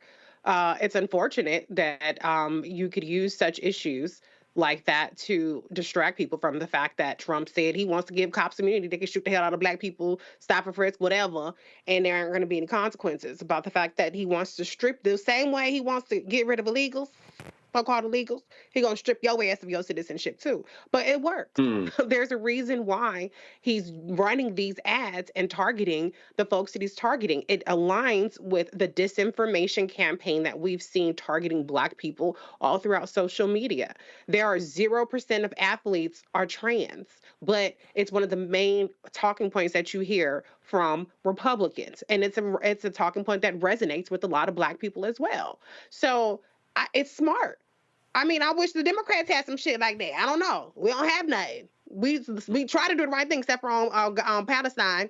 Aside from that and a couple other shit, we try to do the right thing. So we don't have anything like that we can really sell and say, well, look at what the trans people are getting. Look at what the Asians is getting. Look at what we don't have those same kind of issues. So they're playing the cards that they're dealt. And if we can't see through it, and if we want to vote against our interests to stop these imaginary villains, then, hey, we get the government that we deserve. Actually, I think you do have it. I think you do have it, Greg, because I think if you're Democrats, if you run an ad saying, hey, I know you really want student loan debt relief, but are you going to support Trump, who wants to give tax breaks to people who have private planes and yachts? Do you own one? You can ask that question. Or you can run the audio of Trump saying, hey, a lot of you rich people supported me, and guess what? You did great when I was president, and you're gonna do better when I'm president again. I would run that sucker. I damn sure run that sucker against him. I would damn sure use the audio of him calling Colin Kaepernick a son of a bitch. Oh, I absolutely would use that one. And then I would definitely run ads on the gospel stations talking about 2 Corinthians. See, I would absolutely use. So they have the. But see, again, here's what I think the difference between. And I'm gonna go back to that comment from Michelle Obama. When they go low, we go high. Democrats love. I know she hates that she said that now because she get dragged every time. Democrats love to go high. They do. No, you got the butt. Like I did a podcast with Michael Steele. I said, well, they hit your ass in the knees. I said, you hit their ass in the shins. If they hit your ass in the ankles, you hit their ass on the bottom of their feet. No, you got to understand, you are in a fight that has no rules because your opponent doesn't believe in rules. Correct. That's true. Your opponent does not believe in rules. There is no bottom. And so what you got to do is you got to be willing to go there and say, cool, you want to get in the mud? Let's go. Let's get in the mud. I would absolutely revive that at Entertainment Tonight or Access Hollywood or whatever the hell tape it was. I would see every foul thing he said. I would be running ads on black radio stations about the nasty stuff he said about Maxine Waters and when John Kelly condemned Frederica Wilson. Oh, hell yes, I would. Absolutely, I would. At every single damn moment. Every black person, every black woman he attacked, it'll be a whole new commercial against him. But Democrats want to play nice and fair, and that's the problem. I'm telling you. Can we all get along, Greg? That ain't how you win. You got to rip his damn heart out. That's what you got to do. No, it's true. Of course. I mean, yes. Of course, it's true. It's true. It is true, and it's a difficult moment. Roland, I was talking with a brother the other day who works at one of the K Street think tanks. And he said, a lot of people think it's Democrat versus Republican, but when it comes to things like foreign policy, it's about, they all pretty much think the same. And he said, even domestically, it's about power. We're seeing the power of the Israel lobby now. Not just clowns like Richie Torres, who is wholly owned subsidiary of AIPAC, but others in this overwhelming majority that voted for this anti-Semitism bill in the federal legislature the other day, which is terrifying. This is really, Dana Bash wants to talk about the 1930s. Let's talk about it, Dana. Let's talk about it. But let's talk about it very seriously. Remember, Hitler won an election in Germany in the 30s. Don't play with this, because, see, we're the ones who are going to bear the brunt. But there's a reason why Donald Trump pardons his hip-hop friends, because it feeds the idea of excess and material accumulation. And, remember that Donald Trump was popular in a segment of hip-hop before he even went on The Apprentice. I mean, this is the idea of pop culture. And you're right. I mean, Reese just said it. You said it. This man knows how to play the PR game. We're living in an era now of deep fakes. I mean, Drake had to drop his comeback against Kendrick because he had Tupac's voice on there.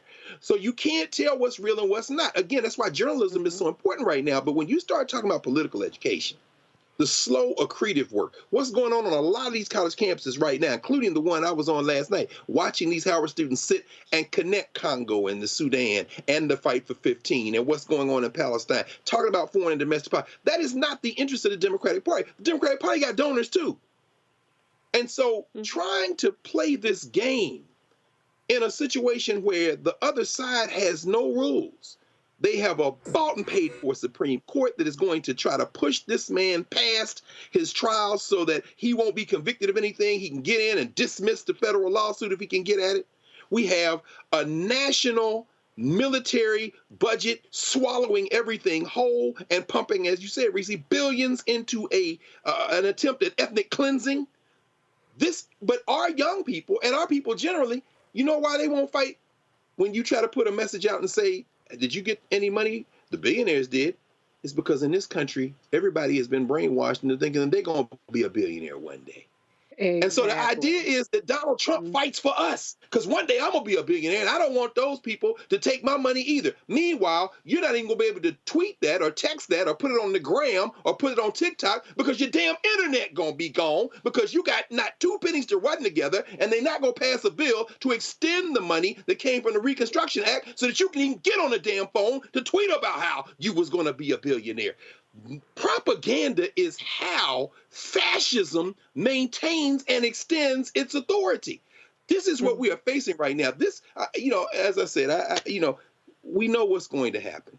The only question is, are we going to take enough time? And this is why Black Star Network is so important, to educate ourselves to see what is coming so that we can stop it. Because it's not a mystery about what's going to happen. It's happening right now.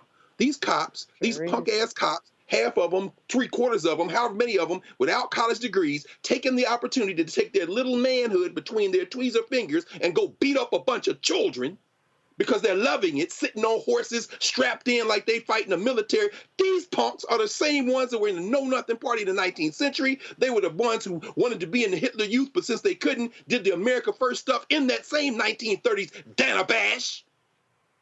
This is fascism.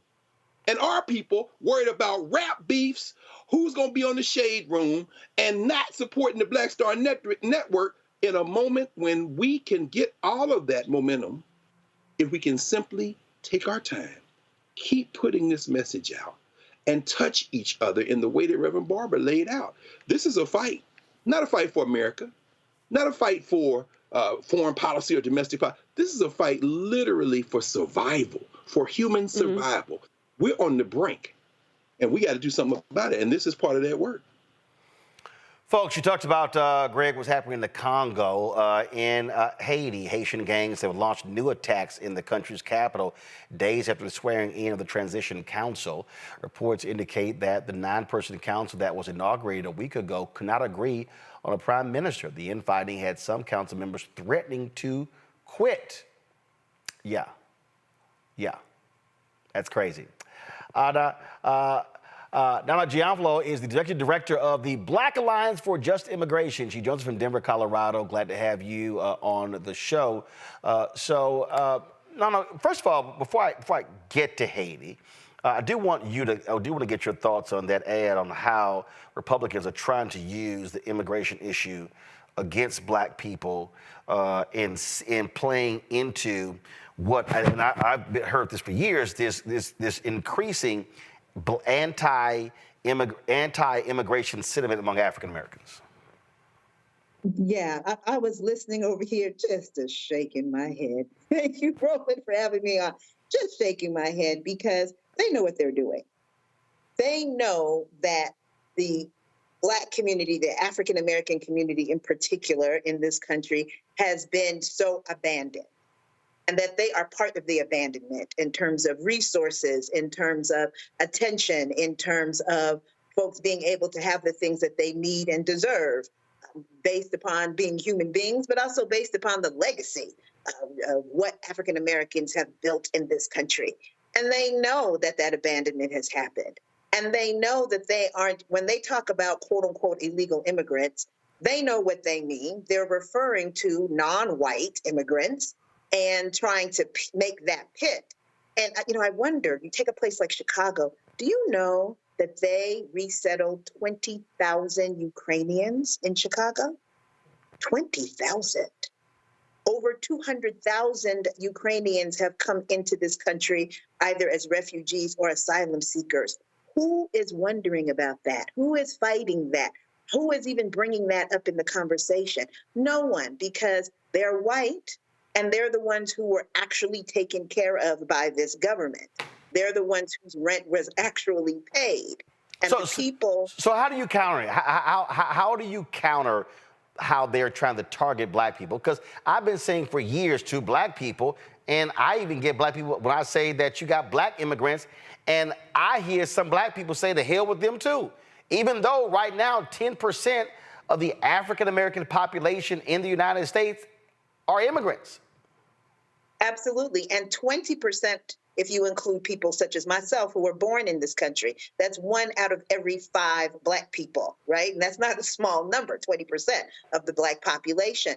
What we do at Baji is really, it's a 2-part piece. One part is to talk to our own communities, Black migrant communities, to get them a better sense of really what Blackness is in this country, what African Americans have been a part of, what African Americans have gone through, what the legacy has been of what has been built, to make sure that we are funneling into that. We are not going to leapfrog over African Americans into some white land of milk and honey called the American dream. That is not going to happen. It's an American nightmare, as Malcolm said, for us too. So that's the first part.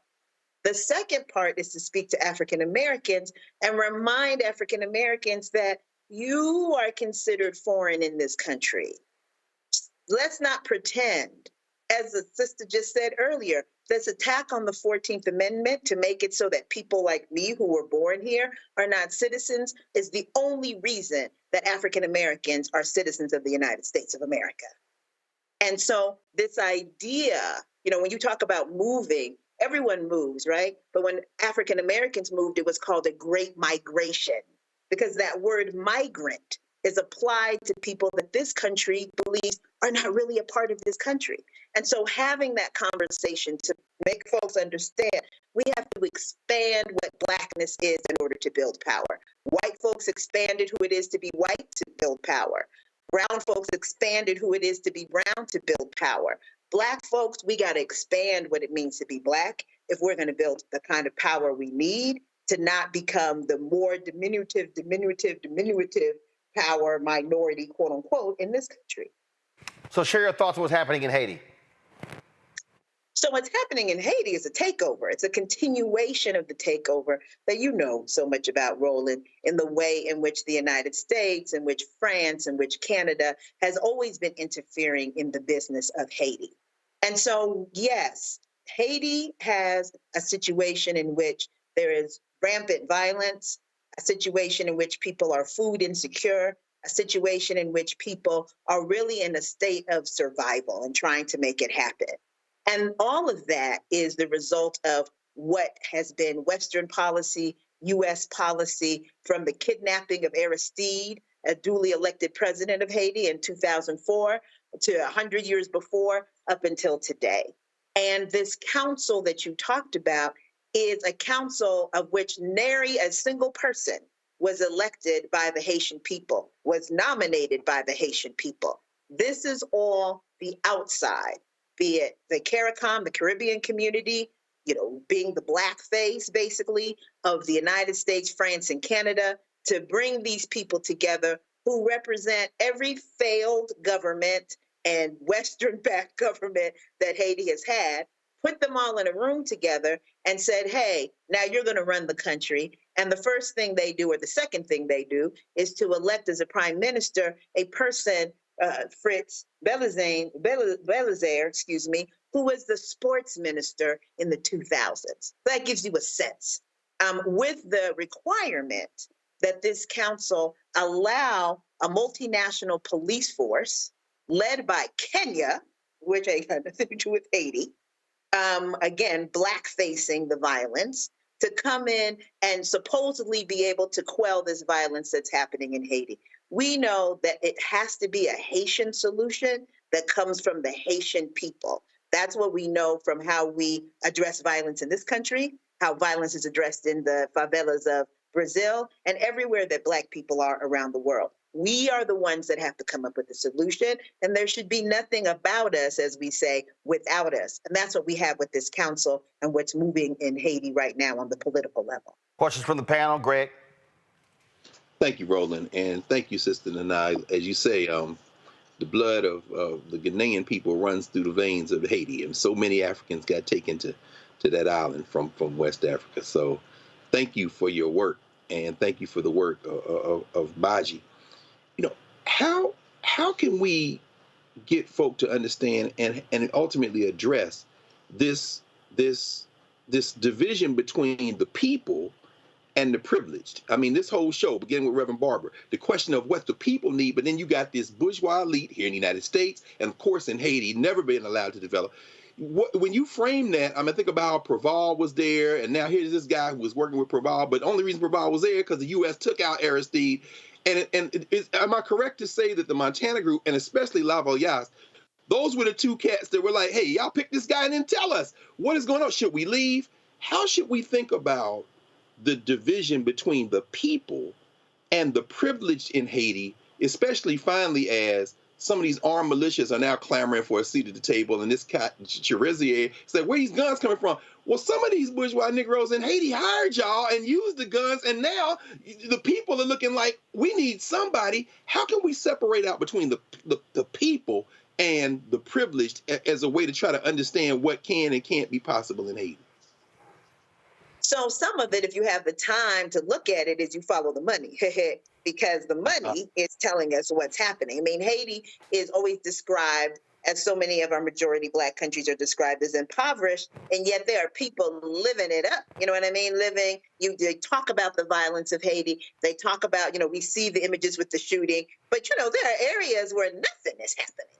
Those people are safe and secure and driving their Mercedes and their Peugeot and their everything else and living their life. And those are the people that you see here on the council. Those are the people that now they're asking to be in charge. There are, as you know well, Brother Greg, there are community organizations that have, some new, some, since the time of Aristide and Lavoisier, that have been working on the ground with people, providing support. And those are the voices that we should be listening to. Even when they talk about the armed civilians, which they describe as gangs, and maybe some of them would describe themselves as gangs too. You know, I tell my young folks that work with us at Baji, I'm old as dirt and twice as funky. And I worked in 92 with the gang truces that were happening in LA. You know, was one of the few sisters that was up in there. Brother Jitu Siddiqui, peace be unto him, that called with others for a national bringing together. Remember, from Kansas City, from Baltimore, from all of these places. And it was them who stopped it. It wasn't the police. All the LAPD squads and all of the people that were brutalizing with all the murders they were doing, they never stopped it. It was us who stopped it. We have those same experts alive today, old as dirt and twice as funky, and some younger ones. And we have them coming out of the favelas of Brazil, and we have them coming out of Central America. So we have the antidote, let's say, to even the armed violence. And what it is not is violence sponsored by the United States, France, and Canada, the European Union. That's the AU. That is not what is going to solve the problem here in Haiti. We have to say, what are the people calling for? The people are calling for food. The people are calling for aid. The people are calling for help in the same way that the Ukrainians were helped in this country, where people can unite with their families, make some money, do some things that can support folks back home. That's what the people are calling for. When it says death, we know it's not the people. When it's about life, we know it is about the people. Yes. Reese? Thank you, Sid. Thank you so much for being here with us tonight. I want to return to the topic of citizenship. You mentioned it after I mentioned it. I've noticed that a lot of the rhetoric around immigration has pivoted to being anti-Haitian immigration. And that's conveniently after they've passed a lot of laws, or they're starting to pass laws like in Louisiana and in Georgia that allows police officers to arrest people just merely off the suspicion of them not being here legally. I've been trying to drive home the point with Black Americans that is going to impact us, because the ability of police to just stop anybody, just as much as it's going to impact Haitian immigrants or any kind of immigrant, whoever you deem is not worthy of being here in this country, regardless of status. Can you talk a little bit? Have you seen any kind of increase in policing around Black communities, around immigrant communities with these new legislations being passed? Absolutely, and thank you for that. So firstly, there is a lot of talk about Haiti because Haiti are like the Black migrants that we know. So it's kind of like how every brown migrant was a Mexican, remember? And so everyone would just say the Mexican. So people say the Haitians, but actually the numbers that are really increasing are folks that are coming in from the continent. And you can kind of trace what's happening on the continent in terms of conflict, climate change, et cetera, and that tells you who's coming in. And absolutely, there's this connection. So this is the core of Baji's work. So thank you for this, is the criminalization issue and how it impacts both African Americans and Black migrants. In fact, we say we fight for both Black migrants and African Americans because you can't separate us. When the police stop me, they're just stopping me. They don't care about where I may come from. What we have is a police to deportation pipeline. When you have a law like SB 4 in Texas that says if you think someone looks like they are not from this country, you get to stop them. I wish we could show all four of our faces on this screen. Who don't come from this country and who come from this country? Right. And so they're stopping you for, I'm a criminal defense attorney, was a former president of the National Conference of Black Lawyers, the legal arm of the Black Liberation Movement. They're stopping us for having those little trees in the window, right? They're stopping us because they say that your taillight is out. Now, they have literally been told, if it don't look white, you get to pull it over, right? And we know that pullover is going to learn to those searches, become those searches. It's to become those Sandra Blands. It's going to become all of those cases, tragic cases of people being killed as a result of a traffic stop, as a result of being stopped while Black, of just walking. And that has already happened. So that's the thing people need to understand. That's happened in Boston. Remember, there was a brother who was jogging and this ICE cop pulled up next to him. There's an African American.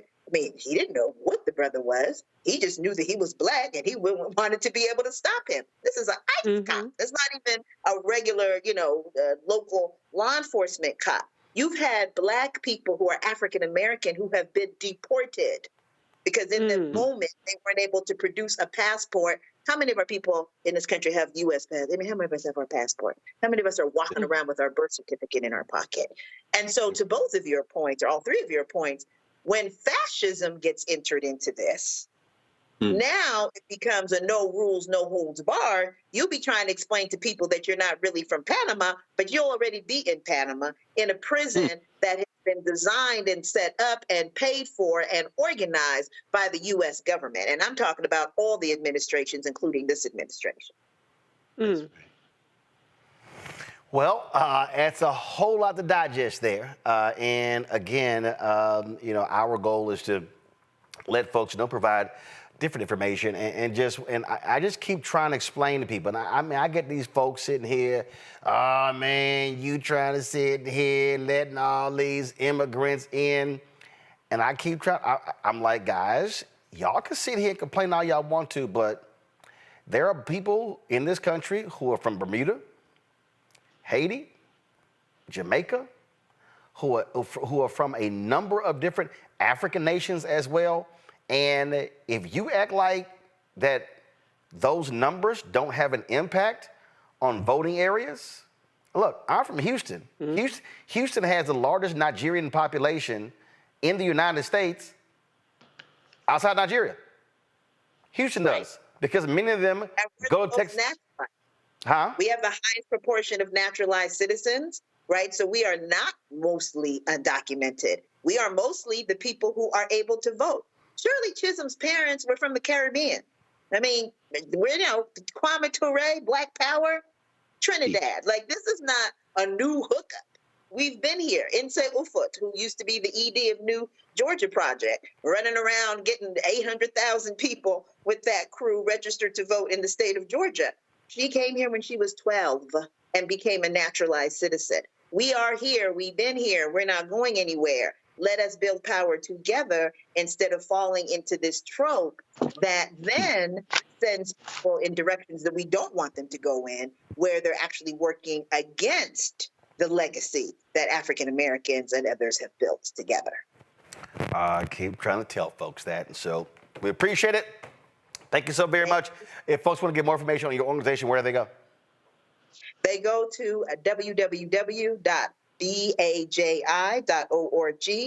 And also you can hit us up at Twitter, Baji Tweets, and on Instagram at InstaBaji, and that's BAJI. Thank you so very much for having me. Lovely talking with all of you. All right, we appreciate it. Thanks so much. That is it for us, Reese and Greg. First of all, let's have a belated happy birthday to Greg. Greg, your birthday was Saturday, correct? Yes, sir. I appreciate that, Bob Roland. And of course, I just passed my anniversary on the 15th. Well, my 35th anniversary was Saturday, April 27th, your birthday. Well, come on, man. Happy birthday. Yes, sir. now you say your anniversary was April 15th? The 15th, yes, sir. Okay, how many years? 1985, brother. It'll be 40 next year. Can you believe that? Wow, 39 years. Well, so good. You right behind me, though. Huh? You right behind me, Roland. I tell the young boys, we pledged in the dark ages, brother. Some of that stuff can't be repeated. I'm at 35, so I'm not right behind you. Right behind you. I'm 4 behind. Let's just be real clear. Yes. I mean, right behind if it was 38. Okay. Yes. My brother, his anniversary, This it was is the only time you've ever not tried to out alpha somebody. This is the first time you're like, I'm not as alpha as you. He's just younger, that's all. Right. I mean, you know, he older. So, you know, when you got your senior alphas. Oh. See, Reese, I don't think you understand. See, Reese, you've never been, so at the Alpha Convention, there literally is a whole separate like cooling area, a lounge. There's a separate lounge for senior alphas. Lord have mercy. They have their own lounge. Like literally, you have to be a certain years in the frat to be able to go into that lounge. And so I'm just saying, Greg will be able to go into that lounge at least 4 years before I will. I'm about to say, but neither one of us can get in there now because them old heads serious about that lounge. Yes, you're right. If you ain't got a certain badge, you can't even open that damn door. Okay. Look, Mariba Kelsey, who was he's the last surviving member, founding member of the chapter at Tuskegee. We were down there in September. They honored him. He'll be 99 next month. And see, them cats, man, they gave him his 75-year member pin. I ain't never seen that in person, brother. Yes. So, yeah, that lounge is for them old heads, brother. You know Yes. So Greg will be in that lounge before I will. All right, so again, happy belated birthday. Happy Alphaversary. Happy belated birthday, Dr. Carr. As well. So, again, that's it. Reese, what the hell's coming up on the show this weekend? I don't know yet. It's a lot. Maybe the Maryland primary. I still got to drag David Trone for coming after County Executive Angela Austin Brooks. When is the Maryland primary? So it's early voting right now, and then I believe I always early vote, but it's early voting right now through the 9th, and then I think the 14th is primary day. Oh, but gotcha. yeah, don't let you might want to tell. I mean, slur things. Here's what I don't understand. So somebody from the Angela Alsbrook campaign called me about coming on the show, and I ain't heard from him since. Okay, I'm gonna reach out. I don't want to. I mean, they called. Well, they called to see if I was going to talk about the Trone Jigaboo comment, which we did. And I ain't heard from them since. So, just saying. Yeah, we gotta work with our people. I'm just saying. I mean, we kind of talk about black people all the time. And of course, we'll be. Next week, we'll be talking with Marilyn Mosby, who is seeking a pardon from President Biden. She faces sentencing later this month, and she's like, how am I convicted for trying to use my own money? We'll be chatting with her as well. What day is that going to be? Well, we were trying to get her on today, but there was a conflict, so it's probably going to be Monday or Tuesday. Tomorrow's up in the air for me because tomorrow they have the presentation of the Presidential Medal of Freedom at the White House. I am a guest of Clarence Jones, who, of course, is Dr. King's speechwriter. He is one of the honorees, and so I will be there tomorrow. The program starts at 4:40, so not quite sure if I'll be able to get back to host the show, even though we're down the street. So we'll see. And also, folks, don't forget, if you're going to be in Ohio this Saturday, I am going to be at Wilberforce. Wilberforce giving the commencement address on Saturday. And so looking forward to that. My man, Dr. Van Newkirk, he is the president of Wilberforce and invited me to come on out there. And so I will be there, the 168th anniversary of Wilberforce. And so I will be in the house. I previously gave, so now we completed the trick because I actually several years ago gave the commencement speech to Central State, which is literally across the street. I gave, and they have this amazing, I think it's a statue of Dr. King that was given to them by Bill and Camille Cosby. It's an amazing statue on their campus. I took a photo of it. I'll be on the campus of Wilberforce on Saturday. That's beautiful, man. Charles Wesley and W.E.B. Du Bois, Wilberforce. Well, Wesley was president of Wilberforce. So you talk about alpha, man. You getting ready to bring that right to the center, man. Congratulations on that, bro. Yep. So looking forward to. So it's graduation season, and of course next week Howard has their graduation. I got to be back again because my niece who got her undergrad last year, she gets her master's next week. Faith Marshall, so I'll be, she Faith picked it up that fast, man. Yeah. That's hard work right there, man. I delivered the boxes to her last night to pack her shit up. So, yes. So, she got her undergraduate last year. She getting her master's. She graduates next week. So she knocked out the undergrad and the master's in architecture at Howard in 5 years. So, yep. Ooh, wow. Yeah, I know. Congratulations. Little smart ass. When she got there, man. She just got there, man. Yeah. She's not playing. Yeah, I know. Little smart ass kids, you know. Just saying. That's right. Good. Now they can graduate and start spending their own damn money. There we go. All right, Greg and Reese, we appreciate it. Thanks a lot. Folks, don't forget, if y'all want to support us in what we do, your support is absolutely critical. As I said, I got to open up these envelopes to the folks who've already sent their money orders and checks. Our people who, I love black people. They tell me, they say, listen, I don't do electronic stuff. I'm old school. They'll walk up to me and hand me money when we different places. But we appreciate it because it all absolutely works. And so if y'all want to join our Bring the Funk fan club, send your check and money order to P.O. Box 57196, Washington, D.C., 20037-0196. Cash App, $RM Unfiltered. PayPal, R Martin Unfiltered.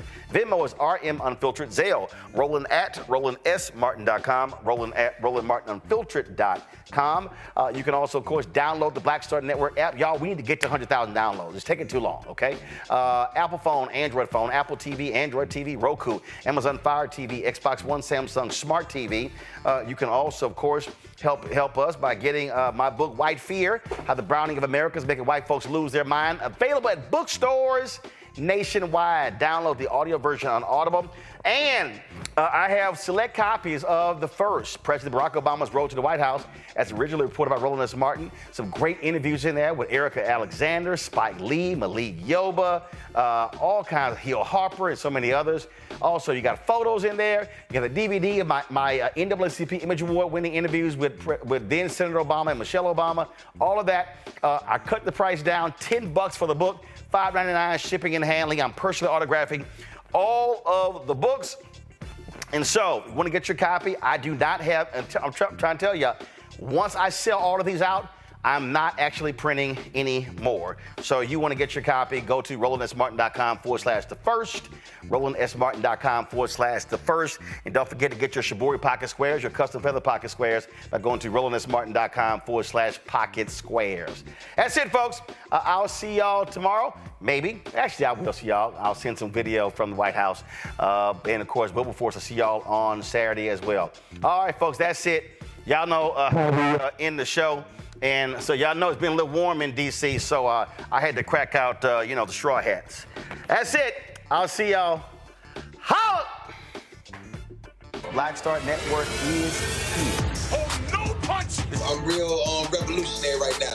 Thank you for being the voice of Black America. All momentum we have now, we have to keep this going. The video looks phenomenal. See, there's a difference between Black Star Network and black-owned media and something like CNN. You can't be black-owned media and be scared. It's time to be smart. Bring your eyeballs home. You dig?